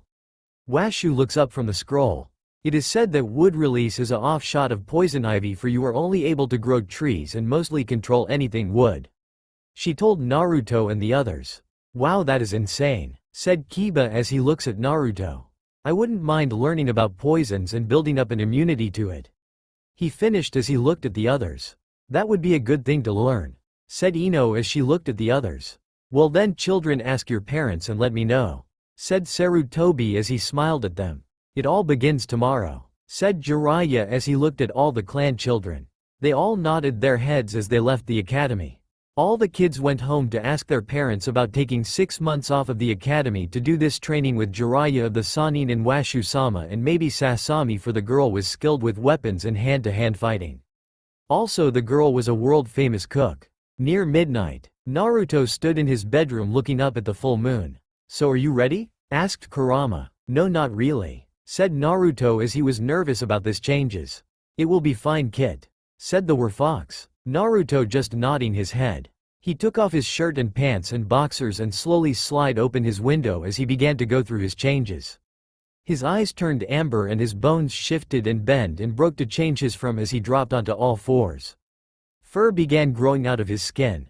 It was golden and glowing in the moonlight. His amber eyes shifted around the room looking around as he took in a deep breath as he could smell the cool fall air. He jumped out of window and ran into the woods around the compound. Village. Villagers and shinobi alike out late heading home from work or bars heard a bone-chilling howl to the full moon. Sume stopped dead in her tracks as she heard the howl. Her blood ran cold. She knew that howl was of an alpha, a powerful one, and one that she knew she wouldn't want to face alone. Not even her partner would be enough to face that alpha alone or with her. Quickly she made her way home as she needed to get a team put together. She would not have her genin daughter joining in on this hunt, for the girl could get hurt or worse get killed. She needed a team of chunin or jonin to handle this mission. She would have to stop at the Hyuga's compound as well to get one of their chunins or jonins to aid her as well. There standing at her gates was Ko and several other Hyugas. "Hiyashi-sama heard the howls and sent us to you. He knew you would be by," said Ko as he and the others bowed to the clan head. "Follow me and we will have teams set up for a hunt," said Sume. Washu sat at her computer stunned. The camera she had set up all around Naruto's home had left her stunned. She had watched as Naruto transformed into a Werefox. She didn't know what to do or say as she saw the Namikaze symbol appear on his forehead as it faded away as he had fully turned and jumped out of the window. Sasami had walked in behind Washu and watched the video as the pink cat watched the video over again several times. She was shocked herself. Naruto had turned into a werewolf or Werefox in his case. Did he just turn into a werewolf? Questioned Sasami as she pulled herself out of her shock as she almost dropped some tea and cakes onto the floor and on Washu. Yeah, it is," stuttered Washu as she tried to figure this out. She had seen it all. But one thing she had never seen was a werewolf or Werefox. Could that be the bloodline that Minato was worried about passing on the Naruto-chan? Asked Sasami as she remembered as how Minato would worry for hours about some old bloodline his family blamed as a curse. "I think it might be. But we need to do something to keep him safe. For you know Sume is hunting wolves and how the idiot let out a howl, it isn't going to help him," said Washu as she was standing up. "We need to lead Sume and the others away from Naruto." Sasami nodded her head as she put down the tray of now forgotten tea and cakes on the table next to Washu's computer, and they both ran out of their home. They had a mission: to keep Naruto safe and Sume away from their blonde boy. Naruto ran through the woods around his home. He was enjoying the feel of the wind in his fur. "This is amazing," he growled out. Yeah, said Kurama as he was not enjoying the boy rubbing it in. Naruto ignored him, but he was planning on finding a way of opening Kurama's doors so the fox could move around in the woods of his mindscape more freely. Maybe once he was stronger and knew the Biju wouldn't try to eat him or anything. Hokage Tower. Sarutobi and Jiraiya both look out the office window when they heard the bone-chilling howl. "What was that, sensei?" asked Jiraiya as he looked at his old sensei. "There was a wolf attack not too long ago and Naruto was the one attack. Sume isn't happy about this turn of events and is hunting for this wolf that bit the boy. For we don't need a repeat of what happened so long ago," said Sarutobi as he looked at his old student. Jiraiya nodded his head. "Yeah, I remember that. It a dark time of our village. Something I worked hard at keeping quiet from anyone not from the village to learn about," said Jiraiya as he remembered killing several spies that had found out about the wolf attacked. Woods. Sume and her 3 teams made their way to the woods near the civilian side of the village. For they knew that the drunks and the homeless would be easy prey for the wolf that had attacked Naruto. Not too far from where Sume and her team stood, a wolf with red eyes and midnight black fur watched them. A low growl escapes its lips. For them being there had stopped its hunt for the night. Slipping back into the shadows of the woods, the midnight black wolf vanished back to where it had come from. For now it would have to hunt rabbit or something else. For it wouldn't be able to hunt and kill a human that night. THSTA all for now. If you enjoy then please like, share and do comments.